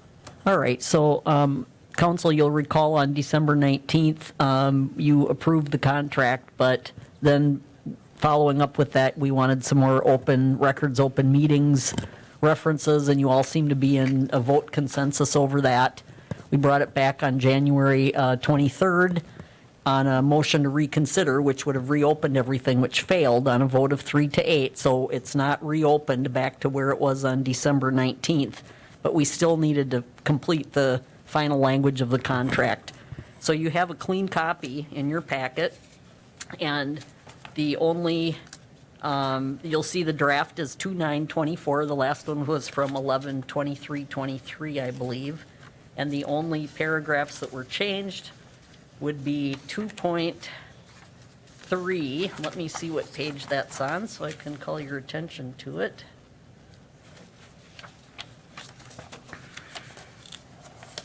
It's on page 11 of the contract, under section 2.3, data sharing and notifications. So we added 2.3.4 and 2.3.5, and their attorneys largely agreed with our proposed changes. So this is what we're proposing is the final language there. So as far as public records go, the manager understands the city's bound by the public records law, and the city might be obligated to produce to a third party records of the manager that are produced or collected by the manager under this agreement. So they are obligated to retain all records.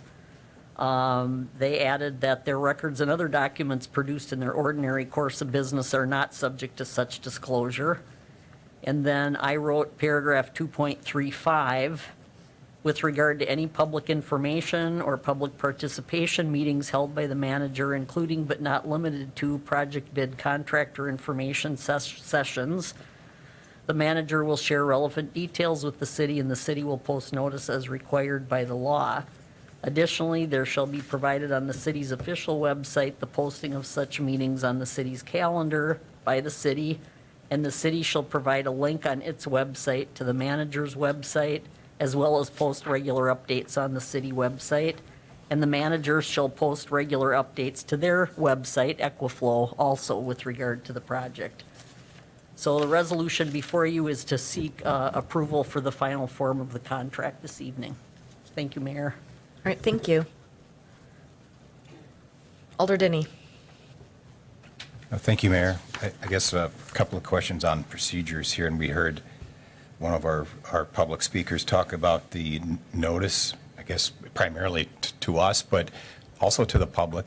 We had 25, maybe just barely 24 hours notice, so I would assume Mr. Karaski and his team bought their airplane tickets some time ago in anticipation that this document would have been ready. So it didn't come to us until yesterday at some time. So I think, it's unfair to the public, it's unfair to us to put us into a 24-hour notice on finalizing this. And that kind of leads to the question of, with this back and forth, we're going on 2 months now. Is there any, why wouldn't we follow the 6-day rule? And I don't understand how it took to the final hour here to get to this point when we knew we had this team coming in. And so that's one question. And then how much outside legal fees have we expended to get to this point?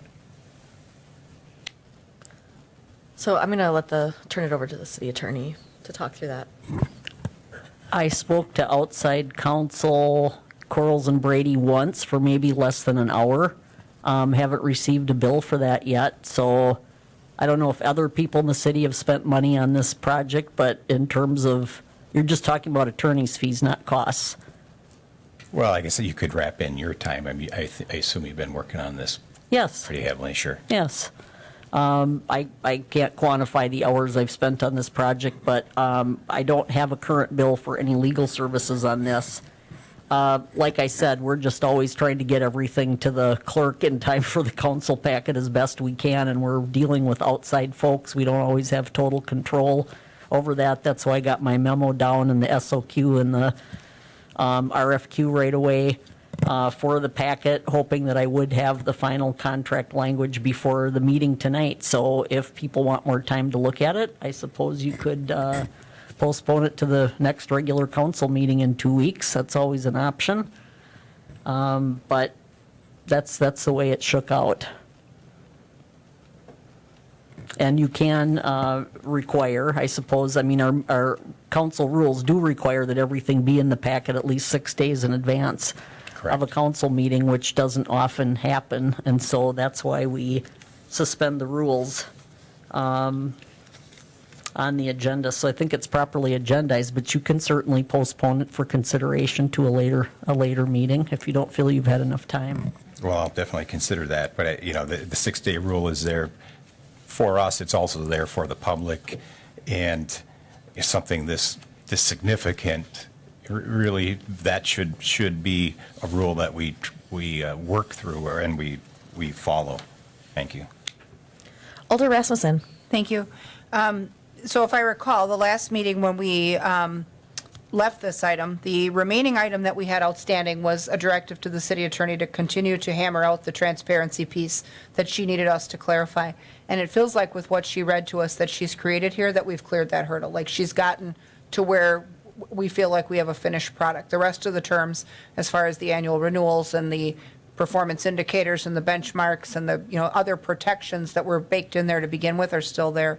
So I feel like this is not a brand-new review of this item, because all that has really been added to it was the transparency piece that she hammered out that we asked for. So I feel like we're there. I feel like we should just act on it and, you know, then and go forward. Thank you. Alder Killian. Thank you, Madam Chair. I had some questions for Mr. Karaski, who's, if he's, I know he's here tonight, if he's available and willing to answer them. They're pretty simple, straightforward questions. I realize we're focusing on the new language. That being said, it's agendized as the final form of the agreement, and just looking at new words without looking at the whole would be kind of like evaluating new tires without knowing the make or model of the vehicle. So I would guess that the agreement's germane in general. I'm looking to the city attorney to advise me.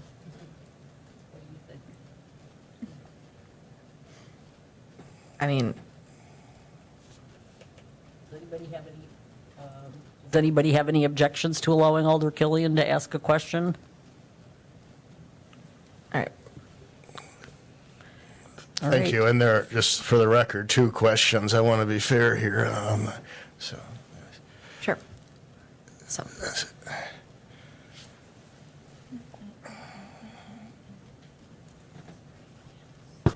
Hi, thank you for coming and just answering some questions. It came up with a few things with of elements in the agreement with some of the, you know, what we've been told about kind of parent company dynamics. The element of the agreement was on the interim financing component. It states that due to the speed at which the process may move, that if the city has not received certain funds yet, e.g. federal funds, what have you, then interim financing would be provided at an 8% interest rate annually. So that's why I'm asking these questions, and no one expects you to be omniscient. So if you don't know the answer, that's okay. I just feel it's kind of incumbent upon me to ask, given the interim financing component. So at the last meeting we talked about this, you had mentioned that Abtech Holdings, Inc., you thought was the parent company. We later received an email via Ms. Jacobson clarifying it was Abtech Water Holdings, that's the parent company. Is that correct? Yes. Okay. And may I ask, how long have they been CIP's parent company? Has it been from the inception? You could probably look and see when the filings were on that. It's not been relevant to us in any possible way. We're an independent entity with a parent company. And I can explain for your benefit why it's relevant to me, because you're a startup company of a handful of people, and generally, you know, I think it would be routine to ask, especially if there is a parent company, when you're suggesting providing interim financing that could be in the range of millions of dollars. The way the agreement's written, it could be even more than that. Tens of millions, theoretically. No one has learned the financials, but it would be important for me not to rely upon if there's a parent company, I would like to know beyond a new company, if they're suggesting floating that type of money, I would like to ask kind of some straightforward questions about the parent company situation. I can explain later why I find another point of relevance to it as well. But in terms of the financial side, the reason I bring it up is my understanding is around 2018, Abtech Holdings, Inc. had merged with Abtech Acquisition Corp. At that time, and in what was described in the SEC forms and filings as a short form merger, and apparently it went private, went the direction of private later on. The reason I brought it up is, and maybe you're not aware. I don't know. So Okay. I don't know where you're going with this. I can't answer any questions about what happened with Abtech Holdings, the SEC, or anybody else in 2018. Well, then I'll finish briefly and ask the question about what's happening now. So in 2018, when that short form merger occurred, the documents state that the net book value of the company at the time was negative $10 million and 300,000 and change. And then apparently it said in the files that there was an inability of Abtech Holdings, because they owed so much money on loans to the Hugo New Corporation and Golden Properties LTD. They could not pay that back. So essentially there was a short form merger. It says the alternative would have been something like involuntary bankruptcy. The reason I bring that up, the question for you is based on that. That was 2018. There was a merger because it could not pay its very huge debt. Currently, in whatever iteration the company has flowed to, or the surviving entity, is the financial situation better than it was in those SEC files from 2018? Yeah, so typically what happens in these things is they're a private company, so they don't need to disclose that to anybody unless they're backstopping or providing a guarantee on something. So if that needs to be established here, that you need letter of credit, bank guarantor, whatever those things are, that's certainly something that could be addressed at some point. But Abtech isn't going to come here and disclose their financial position to you, I don't believe. Well, perhaps not. Maybe they would. I know that. Maybe. I can't speak for them. I'm not Abtech. And you understand, you're a business person. You understand when there's those types of statistics and files, it's only responsible to ask such questions. It's not personal. I'm not taking it personally. No, I have nothing to do. The question is, what are you looking for them to provide something, in which case we can certainly bring that back to see if they would do that. Well, there may be something, and I can't speak for the body or the city, but myself, it brings me to the second element that ties these things together. It's not divorced from the present. So the people they owed all that money to, the $10 million, it was the Hugo New Corporation, Golden Properties LTD, and mainly people affiliated with the Hugo New Corporation, Miss Wendy New, Tilly LLC. And the reason I bring it up now is because, you know, when the attorney told us it was Abtech Water Holdings, the only available information was on the state of Nevada's website, where you file LLCs and corporations, much like Wisconsin does. And the officers that they have listed for that parent company are Glenn Rink, Peter Kelman, and Alex Lau. And so Mr. Kelman and the address is associated with the Hugo New Corporation, and the other address was with Golden Properties LTD. So my question, which, yes, I'd be happy to learn, maybe you would too. I don't know how much you know about your parent company, but I'd like to know what is the role of the Hugo New Corporation and Golden Properties LTD as it relates to these efforts, if it does at all. Are they involved in bringing any capital toward this? So because they essentially owned that company, for lack of a better description, when it went private, due to the shares in equity they had, I'd like to know, I guess, what role, if any, do they play, Mr. Karaski? So that maybe that's something you could ask your parent company if you're not aware of that. The last question's about... Sorry, can we just stay on that? Yes. So the specific question is, you want me to ask them what role do they intend to play on Equiflow Wausau? That's the question you want me to ask them? No, I guess, they're left of what's left of Abtech Holdings. So whatever, before it went private, whatever financial scraps were left, they end up holding. So I just wondered, as the parent company, yes, are they involved in CIP efforts here? And not just directly, but even bringing capital to the table. That's why I brought up the interim financing question earlier. But as I said, I didn't expect you'd know a 10-year history of your parent company.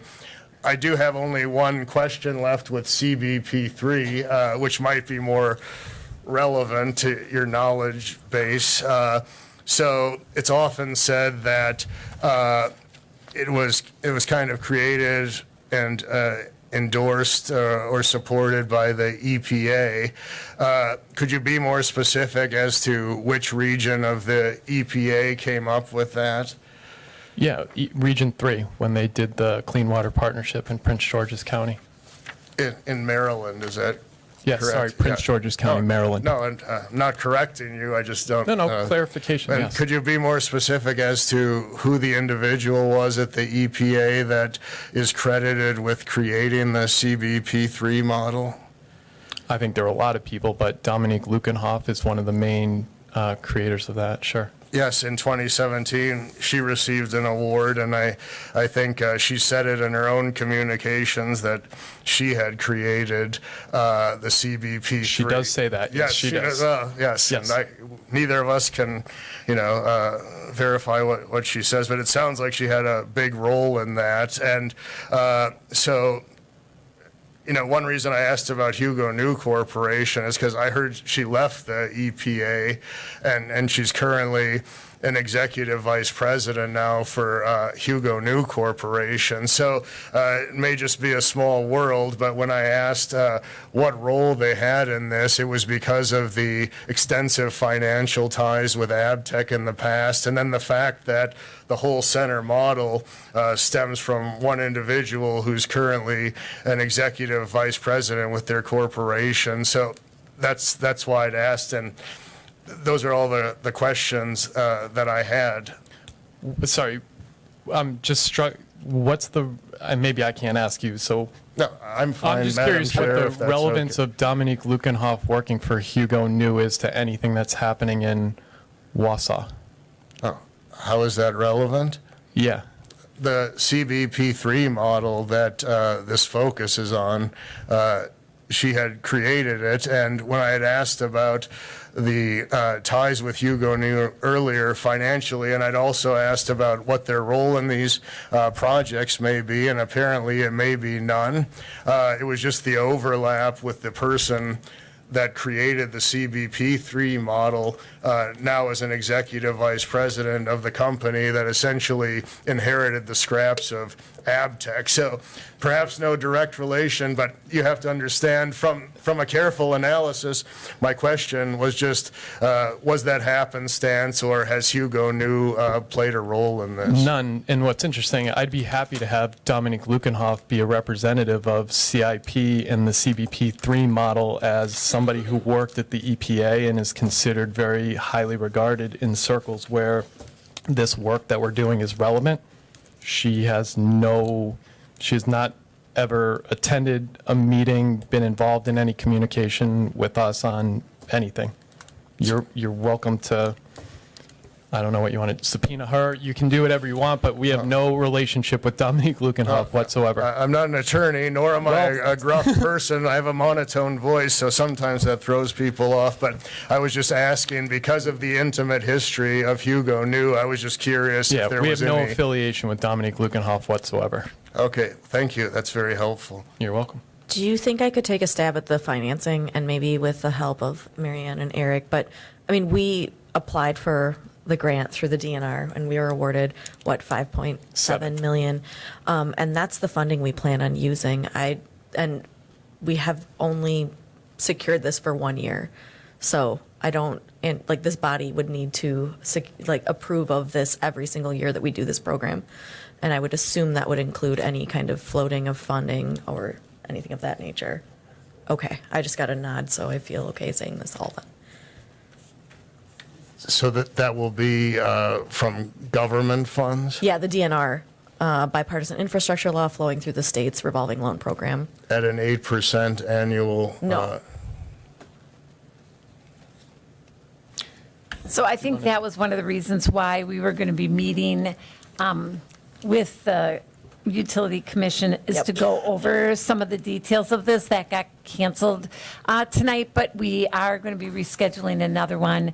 They are looking right now, Donahue and Ellers have been looking to try to maximize our grants so that we can get as far as possible on the grants. And I think that's one of the, topics that we want to talk about.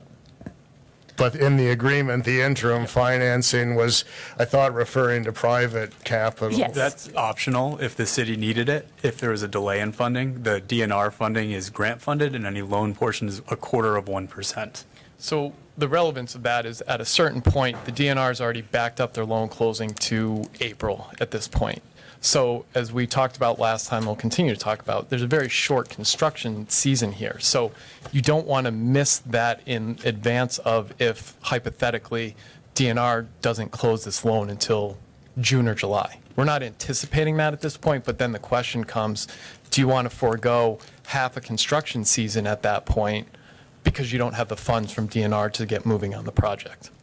Thank you. And that was that's why I'd asked earlier about the finances, because, backed by a parent company of which a huge component appears to be Hugo New Corporation, that might have provided some solid, confidence in that. I just didn't know as a startup, and perhaps you're not, No, I get, they may or may not. There's 100 different options. There are millions of people looking to finance these types of programs. The financing is not anything that you would want to take advantage of for exactly those reasons. The rates on that are exorbitant compared to what's available through the DNR right now for this type of program. So it's 1/4% over 30 years if you get that funding.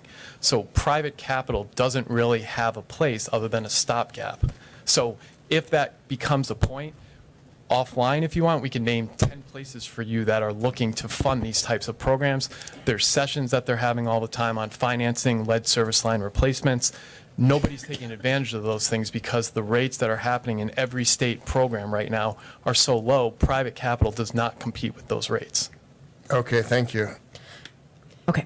Oh, do you have? Oh, I was just going to say, I believe we already did refunding resolutions on all of our build projects. I'm not sure if we did it on the lead service one yet, but, that has been a past practice for the water and sewer plant and GAC. So, and then at that point when the DNR, for example, when we closed with the DNR on the sewer and water, they basically refunded us any expenses we had incurred up to that point. And so we could do it internally with funds on hand. For an example of that would be 815 Grand Avenue. We purchased that with cash. When we go to do our 2024 borrowing, we already have a refund of expenditure on file for that. So, that would be other examples where we have refunded with debt in the future. And just for clarification, if we availed ourselves of any of those options, that's a decision of this body. This body owns that. You would have a vote on this. Okay, thank you. All right, I'm going to move forward with other folks who've requested to speak. I don't know that you're required here or not. So thanks. Alder McElhaney. Thank you. Since all the chatter about the CIP, I was asked to listen to the Water Commission meeting, I think on the 5th, and that gave me some pause. There was, I don't know how this program got kind of sidetracked, but there has been, and I have received many calls stating they were told that the pipes, personal pipes, like within plumbing, within people's homes, would be replaced as well, instead of just the lateral into the house. I don't know where that started. Mr. Jean also stated during this meeting that he was approached numerous times as well about this. So that's worrisome to me that there's a lot of misunderstanding about this. I know I was asked about it at a neighborhood meeting recently about that. So I don't know where that is coming from, but that's worrisome. The number two thing, I listened to the Water Commission meeting, and Mr. Force made a comment, and I know that the Water Commission has been dealing with CIP and this project much longer than the council, this body as a council has done. And he said that he did not believe that all costs would be recovered for individuals. I need clarification on that, because I have been telling people that all landscaping, all, sidewalk work or driveway work would be covered. But again, I went through that contract and didn't see anything about that. And here's my worry. We can't promise something we can't deliver on. I'm very concerned about that. And then my next thought is, what happens next year if we don't get the money and somebody got their driveway done because their street was being done and somebody doesn't? So there might be some inequality here coming up. And these are the questions I've been getting about this project, is people are really worried. There's also this chatter about an ordinance requiring lead service line replacement. Nothing has come to this body. I don't know if the Water Commission is speaking on that, but that is a big worry for people as well. So I'm conflicted because I don't have those answers right now, and I don't know where to find them. I have been bugging Attorney Jacobson and going through this contract over and over to see if I can find things. I went on the Equiflow website. It stated that, kind of a general one-sentence statement that this would be covered, but I want to make sure that we understand what is actually being done and what we expect. I mean, is this covered depending upon what funding we get? Do you mind if I start taking a stab at some of your, and I might need some assistance from folks in the audience. You're all nodding, great. So when it comes to the lead service line replacements, so in the past, we've typically only been able to replace our public side when we replace our streets.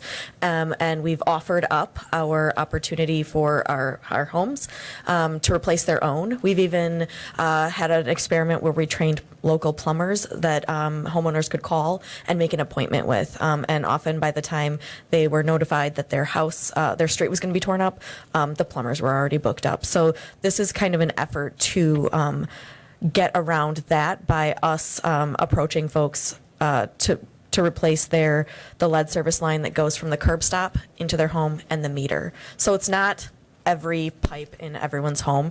It is the lead service line from the street to the curb, the public side, and then this specific program covers the curb stop to the home and the meter. And now that typically hasn't been something we could pay for as a city with using these DNR funds before. So that's new, thanks to the bipartisan infrastructure law. So that's exciting. When it comes to the yard work, my understanding is yes, it does cover that. That's why that initial estimated cost per lead service line replacement, including that private side, was $10,000 because it did include some of the stuff related to landscaping and things like that. We won't know until we start replacing them what the total cost is. I think the estimated cost right now for people in Wausau is somewhere between 4 and 6 is what we're seeing in our limited scope then. Ordinance, we have been talking about this at the Utility Commission, and it definitely gets everyone upset. But one of the reasons we are talking about it is future years when it comes to funding. We get more points if we have an ordinance saying you must replace your lead service line. There is not a stomach to do that right now, although we are researching it, and Attorney Jacobson has her staff researching ordinances and what that looks like in other places in the state. And then lastly, when you're talking about this being a one-year experiment, and yet we still would have more work to do, it's true. So if we get going on this year, we will be able to replace 500 lead service lines or more. And we don't know what funding we'll get next year from the DNR. The goal for us this year was to request more funds than we've ever requested before, come up with a plan to be able to replace those lead service lines, and see what we can do. And we think this will be good, but we again want to bring you only a one-year contract instead of a 5-year contract, knowing that the funding is available now and we don't know what's going to happen in Washington. It seems like they can't necessarily get a budget together. A lot of continuing resolutions. Did I miss anything? Just the one thing I would add is the safeguard, to your point about the home being put back the way it was effectively, is really the point of having a third-party certifier. So that job is done not when we say it's done or not when the contractor said it's done. It's when whoever fills that role as that third-party certifier says it's done, and everything anchors off of that. So nobody should be upset or dissatisfied with how a basement was put back together, how a lawn was restored. There will be situations like the demo that we did in November when the White House was out there where you can't put the lawn back, but that will be done obviously in the spring. So there'll be situations like that, but that's why the city maintains control over when done is actually done. And it's also in the contract in section 5.4A2 about preservation and restoration of the site. Okay. Alder Gisselman. Thank you. I just want to make sure that we're telling the people, the citizens of Wausau, that there will be no charge then for these projects. I think we need that in the minutes. I think that we have to make sure that if we're sitting here in the fall and there's some projects that go over an estimated amount, who's going to be covering that? I think that we're sort of setting the goal this evening of a pretty stringent and a pretty ambitious program, and I hope that throughout the issuance of the work and the construction being done, I would hope that we are quite honorable to the citizens of the city of Wausau that has this work done. I question, it says that the term of this agreement ends in 2029. Is that, so I thought we were just having a 1 year, but then why is that saying that on page 2, the term of this agreement shall commence effective date and end on December the 31st, 2029? Does it include in there the portion about as long as we have funding? But it's also so it doesn't have to be reprocured every year, so you have the off-ramps. Right, I mean, if we don't get the money, granted, but... Or not even if you don't have the money. You can mad. terminate for convenience after each year. I get that, but as we enter into this, as we go forth, we, I think, need to know exactly, what the conditions are, because I was always under the assumption that it was going to be a 1 year, taking it, but then I see this and I'm confused. I just need an easy answer to why that is. Our easy answer is our city attorney. Is that it is a 5-year contract as long as the funding comes through and all of that. I think it was in another resolution or something also that it's approved year by year. But again, I'll keep looking. Yeah, you're not obligated per the financing coming in. So obviously that's a precondition, just given there's no program if there's no money. You can get the financing in year 3 as an example and still say you no longer want to extend this or keep going with community infrastructure partners. You're not obligated to do that even with funding coming in. It seems kind of even though that we hear those words tonight, it's kind of confusing to me that the written word, unless the written word is somewhere else in the agreement. I have the attorney kind of reading through it. But it does, do you mind if she continues to research your question? Okay. I would like a little clearer understanding exactly what this agreement and the future, sometime this year, the city council will have to vote on the ordinance with, and are we in any ways obligating ourselves to some sort of a mandatory ordinance into the future? I know that the EPA, the rule may be written, I'm not sure, I have a hard time getting myself through the Federal Register, but I know that is anticipating some kind of rule with regard to the EPA. Yes. And the necessary passage of a mandatory ordinance by the city of Wausau. So I think I can maybe start with that. You are not obligating yourself to pass an ordinance right now or in the future. But the EPA did tell us that they expect all municipal drinking water facilities and programs to replace all the lead service lines that are remaining in the next 10 years. So that is something we're looking at. Now, how we get there is up to this body and the Utility Commission. It could include an ordinance, or it could include working as quickly as possible with the federal dollars available to get it done so people don't want to say no, so that we wouldn't have to force them at the end of 10 years. Well, I just question how we're going to be dealing with that in the future, but that's another topic, another day.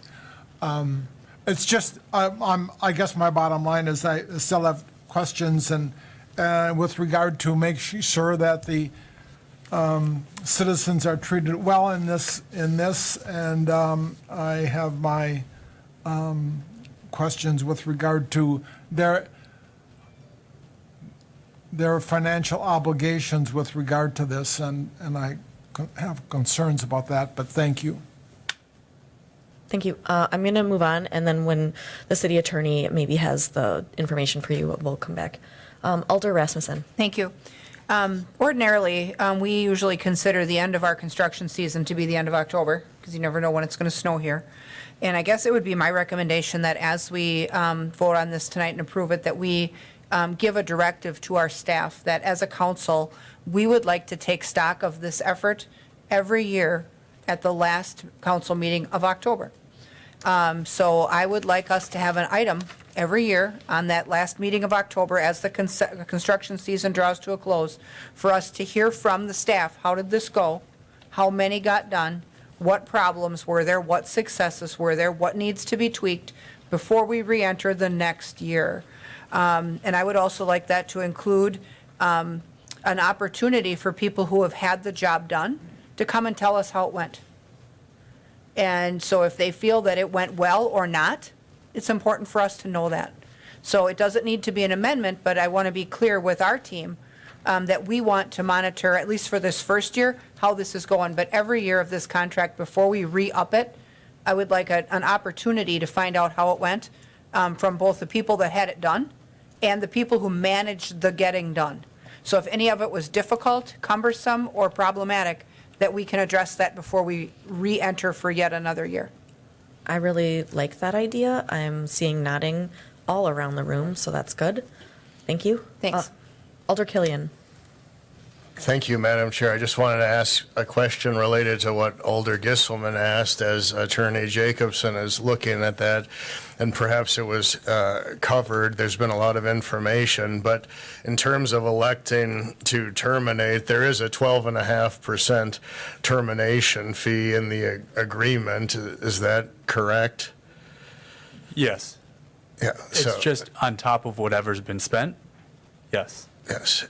And so, and I watched the Water Commission video when you guys had come and that came up. I think that an assistant city attorney had also raised that question in front of the Water Commission. She felt that was, at the time, perhaps her sentiments changed, but was high in her opinion. I think your response was it was to cover the opportunity cost for the KPI fees that you wouldn't be getting if it was terminated. Is that correct?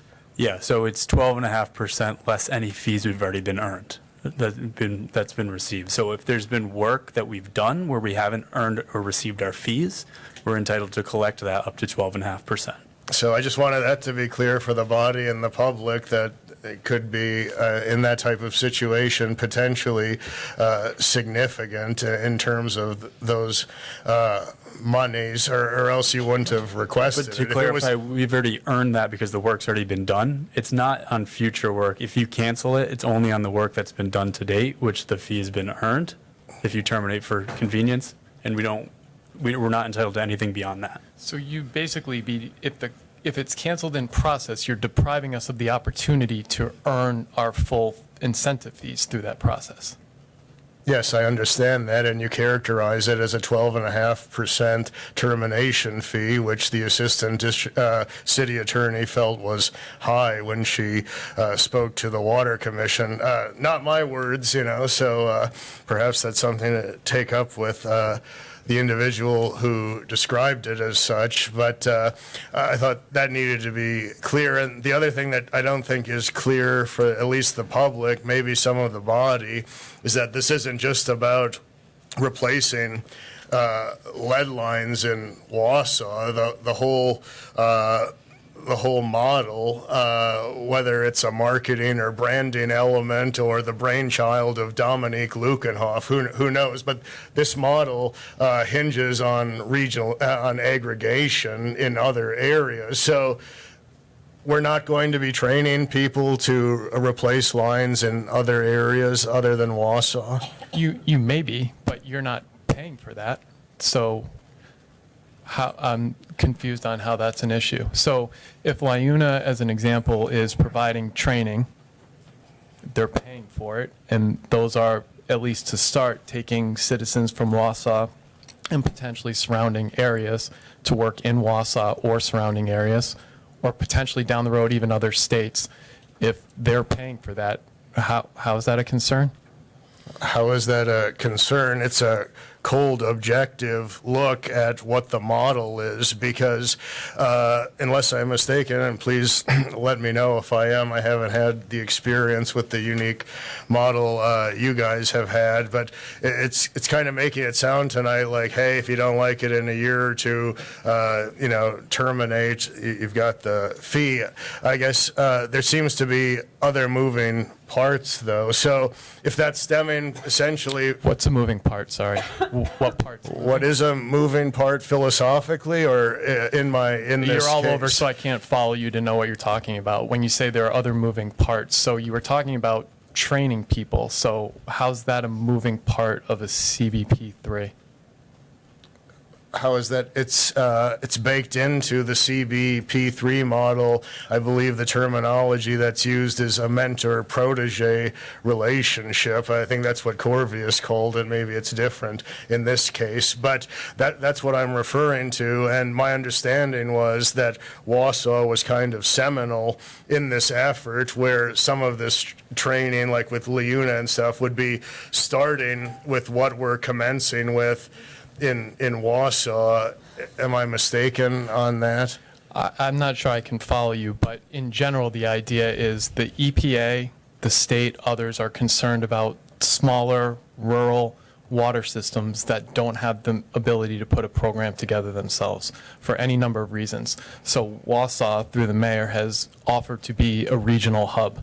Nobody else at this point is attached to that, but that is what the model that is being endorsed by the EPA is, to try to figure out how to use a system and a delivery method that's already been set up so that other communities don't have to spend all the frictional cost, time with resources that they don't have to do that themselves. So if that were to take place, a community would apply for funding the same exact way that Wausau has, receive whatever they had, figure out how many lines that they can get done for that, but utilize the delivery model that's already been set up. There'd be obviously more contractors that could be put to work through that, depending on how many lines you're adding. But in essence, that's the idea of the regionalization approach. And yes, my apologies if I didn't describe it well. I thought that's what I had described in other terms. But if it's not going, if those laborers that we train from the Wausau contract are not going to be used outside of Wausau, then can we have that in the agreement, please? And if they are, If say that again, sorry. If contractors that are trained are not used in Wausau, what would you like in the agreement? well, if this is just a Wausau agreement, then if it's not an aggregation and regionalization program, then why would we do that? So the idea is nationally there's perceived to be, and widely, if you read, I think, I don't know, Mr. Gisselman, if you're reading the comments back to the EPA that you were referring to earlier on the LCRI rules, there were thousands of pages of comments related to concerns about the rule that's been put in place. Ordinance was one of them. Labor and contractor capacity availability is another one, particularly as it's going to pertain to driving up costs for a shortage of contractors that are qualified to do this work. So there is a national effort to train as many people as possible to do this type of work, whether they end up working in Wausau, whether they work in surrounding communities, whether they decide they want to go work somewhere else. That'll be up to them. But the impetus is to get as many people trained as are interested and willing to be trained, and that's what LIUNA has said that they are willing to do in DeForest. So just to circle back to why I had brought it up in relation to termination, is because it sets in motion something that feels like in a year or two may be hard to just say, we're done now, if we have started a process in this mentor protege type sequence. And I don't know what contractual relationships there may be between Wausau and labor used in other areas that are not Wausau, but that's the reason I brought up the question. It didn't seem like you could just put your foot on the brake immediately and say, okay, we've started a training program that we're going to use in other locations, and now Wausau is unilaterally saying that's done. And perhaps it's my just confusion or kind of new awareness of this type of model, but it seems like it could pose some logistical challenges if that was just stopped immediately. So that was the reason for my question, sir. Do you think I can clarify? Wausau, we won't be doing the training. It will be the labor unions. And for them, for anyone to get the project, it's all publicly bid. And I don't think those bids have gone out yet. I'm looking over to, no, they haven't gone out yet. So those folks would have to come to us and say, hey, this is what we're doing. We plan on pulling people from this training program X or whatever. But that's still hasn't happened yet. We don't have the bids yet. And to clarify, it wasn't Wausau doing the training, it's that those provisions of what this is, that's attached to this agreement. It's probably in your KPIs. The KPI is to create the training program. We believe it's a good thing for as many people in Wausau that are interested in getting training to do this type of work, that training's available to them. And I wasn't describing it as a good or bad thing. I was just bringing up, it seems like it could be a challenge to just put the brakes on it very rapidly. That's not my decision. No, that would be the council's decision, yes. All right, just kidding. We have City Attorney Jacobson with some. All right, if you look at page 12 under Article 3, it's the annual planning, and that's pretty clear. During the one-year period prior to each construction season, the city and the manager shall meet to discuss the proposed projects during the upcoming construction season. The draft plan shall be set forth for each proposed project and site and the total number of LSLs to be replaced. The anticipated date of acceptance, the budget, it's all laid out in here, the project schedule, proposed community outreach, workforce and contractor development activities, And if the parties cannot agree on the annual plan budget for one or more proposed projects, then the city can deliver notice to the manager's representative. So review and approval of each annual plan, the city and the manager shall collaborate in good faith to finalize each annual plan by no later than January 31st in each fiscal year prior to the start of each construction season. So there's processes through here to do it on an annual basis and approve the funding and everything else, the projects that's done on an annual basis right before the construction season starts. That's what we're talking about, being able to get out of it after a year. Thank you. Alder Dinney. Thank you, Mayor.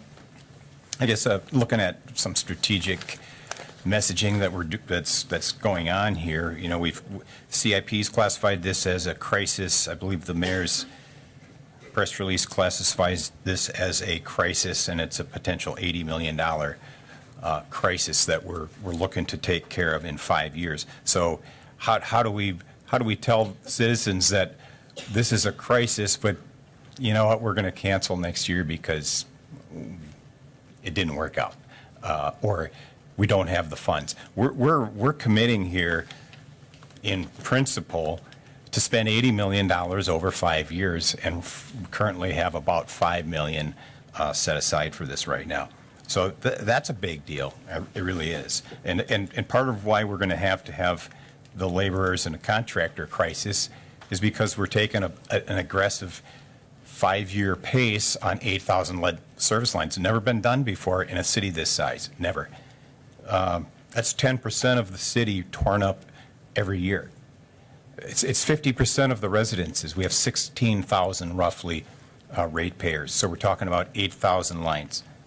So we have to be careful, I think, how we present this. CDM Smith presented, and we paid for them to consult on a lead service replacement plan by the DNR in mid to the end of 2023, and they recommended a 15-year plan based on the DNR's recommendation of 7% per year. That would put us 500 to 600 per year. We could handle that quite easily, I think, with local labor. We could keep all that labor local. And when I say local, I mean Wausau, Marathon County, and we wouldn't have to run to Milwaukee and 50% potential Chicago, Illinois, because classified local here is 50% in Wisconsin. It's not necessarily Wausau. So we have to be careful with our messaging. I think Gary hit on that, and we have flyers out there that are promising this is for free for everyone. So we have it can't be. It can't be. We will have to bond for this. The city will have to come up with funding for it if the funding isn't there. So let's not put on the happy talk that this is free. Let's take advantage of the grant money. Yes. So we talked about the invoice or what is the cost. We don't know really what the costs are until we see the bids. But I would assume and maybe Mary Ann has done some analysis, or somebody's provided some analysis for us financially. I mean, I'd like to see a sample of some monthly invoices. Is it detailed direct costs and fees? We have a host of consultants here. We've got M. Serafino, you've got the Medical College, Water Finance Exchange, H2N, Epic, Blue Conduit, 120 Water. There's might be some that I'm missing here, but they're all getting a cut of this. Are those detailed on the monthly invoices that the city gets? And if so, how does that pencil out to the end of this project? Last year we averaged $4,100 on the ones that the city did on Henrietta, 10th Street, and Grant Street. 60 residences averaged $4,100. The next bidder was like $4,500, but we did that for $4,100. We're now, according to Mr. Karaski and the flyer, it could be $10,000 to $20,000. So I really would like to see what is the value added for that extra amount that we're estimating here, and, you know, can we simulate this throughout, say, the course of this year, $5 million, what percentage of that goes to these various fees? I mean, I don't know if that's going to be detailed, or if it's just the base fee that these are incurred costs. We aren't going to tell you what they are, but we're going to mark them up, and here you go. If it comes in at an average of twice what we have been paying, that's concerning. So a couple points of clarification. So one is we've never said $80 million. CDM's was 80 for 15 years without inflation. We said You we did estimated indicate 10 to 20,000 per, and that's $80 million plus. We don't know what the cost is going to be until the budget comes back. What you've seen everywhere is $60 million, give or take, is what we've estimated over the 5 years. That's in everything we put.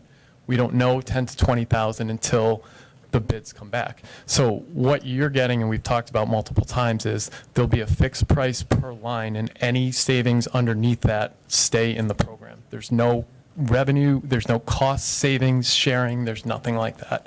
You talked about volume. Newark did over 25,000 in 3 years. Benton Harbor, Michigan did 4,300 in 18 months. So you have scale across the board. Density of labor is significantly different there. Yeah. And part of the reason why you don't have proof points on that is exactly what BIL is doing now, is there's never been money to do the private side at scale. So Benton Harbor, Newark, those things happened because they were trying to avoid another Flint. So they threw all hands on deck to make sure that the private side was done. Those things predated BIL. So there's not precedent to have done this work at scale because no one has ever been out there paying for the private side in full. All right, I'm going to keep going along our alders who are requesting to speak. Alder Lukens. Thank you, Madam Mayor. So I think that, excuse me, I do indeed think this is both aspirational and inspirational, and I'm grateful for that. I mentioned this at the last meeting, but when we talk about a crisis, like personally for me, I would consider lead pipes a crisis because I've worked with students who were impacted by lead poisoning, and if you work with them, you know, one-on-one and closely, you really do see that they're forever impacted, and it forever changes their lives. So I do, I'm hoping that every year we will get the funding to do this. So I personally would like to do as much as we can in whatever, you know, even in the first year, if we can do what we can with that money, I'm very grateful for that. I want to also, there's just a few things I'd like to clarify. I know that there has been a lot of talk about this, a lot of, you know, I think I may have heard the same thing about I don't know, what you were talking about before inside the homes, but maybe that was from the Water Commission meeting. So anyway, but, you know, there has been, there have been comments made that local, you know, that this was said to be local and it's actually statewide. But I do remember that when you first presented to us some time ago, that you did very much clarify that, you know, local, you did say local, but you said within the state. So I just want to clarify that because I think that there are a lot of accusations about misrepresentations, and I clearly remember that because I noted that and I wrote that down. So, and my understanding, I guess this is what I'm asking, my understanding is that the local workforce, you know, that this would be a kind of an apprenticeship, basically an apprenticeship program, that they would be trained. So local local residents would be trained, so they would gain these skills. And if they so choose, then they can go and work in other cities. Is that correct? Yeah, there's a lot of options. So to your first point, I think we had a collaborative conversation about what the KPI was going to be about the definition of local. So if the definition of local was Wausau or Marathon County, the metric would not have been 50% because there's no way we could guarantee that we could get that much of the labor force to do that work. So it was decided to make local a larger pool, but also make it a higher percentage to ensure that that happens. That's, again, something that can be evaluated each year. So there could be a decision that says we want it to be local and we want it to be 35%, or we don't even want that anymore. We want a completely different KPI. So those things are malleable each contract year as well. To your question on training, yeah, the idea is to train as many people to work here. The first year on 500, it still remains to be seen how many actual crews and opportunities there are going to be. But in the meantime, that apprenticeship program starts with the pre-apprenticeship, which I believe, I'm going to do this wrong, 4 months, I can't remember exactly, but then they need 4,000 hours to complete their apprenticeship. So the idea is the firms that are working on that will provide the opportunity for those who are trained to get their apprenticeship hours through that. So as the scale grows, programs elsewhere, there's options. Another option, too, is LIUNA, obviously very close with the Plumbers and Pipe Fitters Union. If somebody wants to veer off of that to take more of a trade approach and go the plumber route, that is available to them as well. But they all start in that pre-apprenticeship program, regardless of what path they ultimately want to go on. Okay, thank you very much for that clarification. That was my understanding. You know, I work with students during the day, high school students mainly, and so apprenticeships, you know, that's a good thing because not everyone, you know, a lot of people don't want to go the 4-year college route or whatever. So this helps supply those other options. A couple of other things. I think for anyone, you know, like any, I guess I just wanted to give my own experience, share a little bit for any colleagues who might be wondering, but I guess as far as some of the partners that are involved, I was pretty excited to see the Medical College of Wisconsin involved in it because at our school, we partner with the Medical College of Wisconsin here in Wausau. So, and they have a mentorship program. So a lot of their medical students, and in fact, we've had employees at our school who serve as AmeriCorps workers and then have gone to the medical college for medical school. We have someone from the medical school, not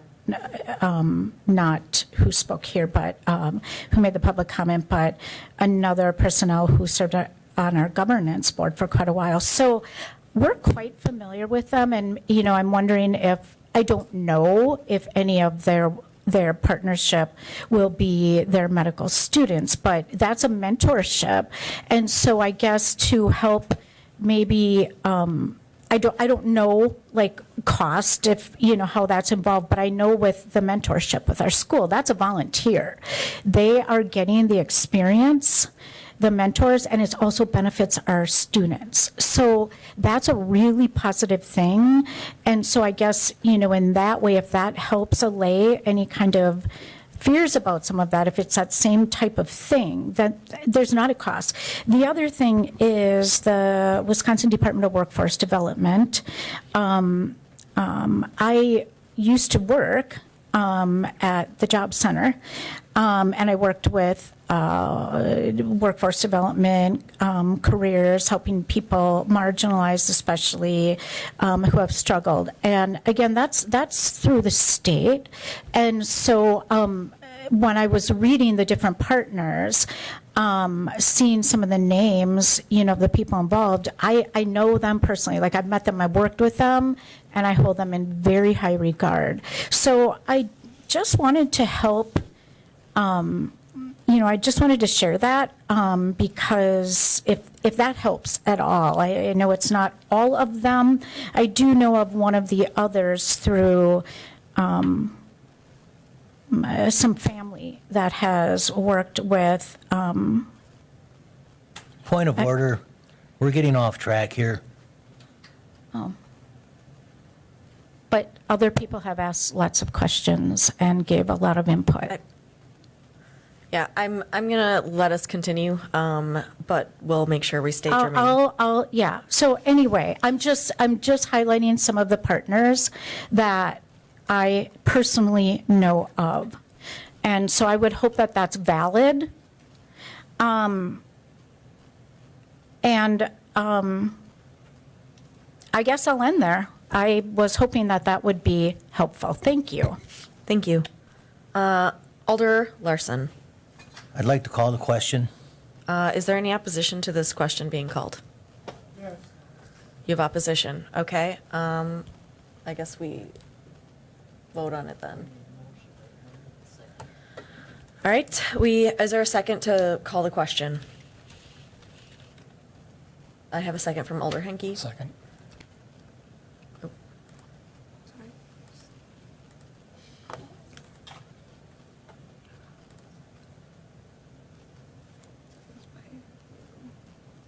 Yes. Ready to vote? I don't see anyone requesting to speak, so we're voting on whether or not we want to end debate on this topic right now. You may begin voting. Motion passes 7-4. All right, debate is over.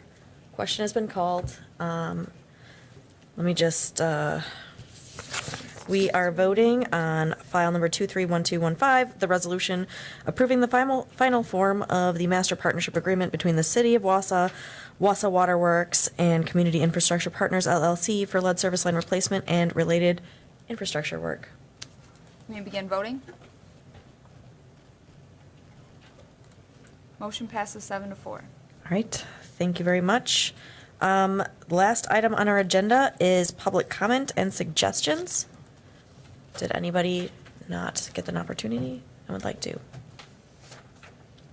Okay, and with that, I would entertain a motion to adjourn.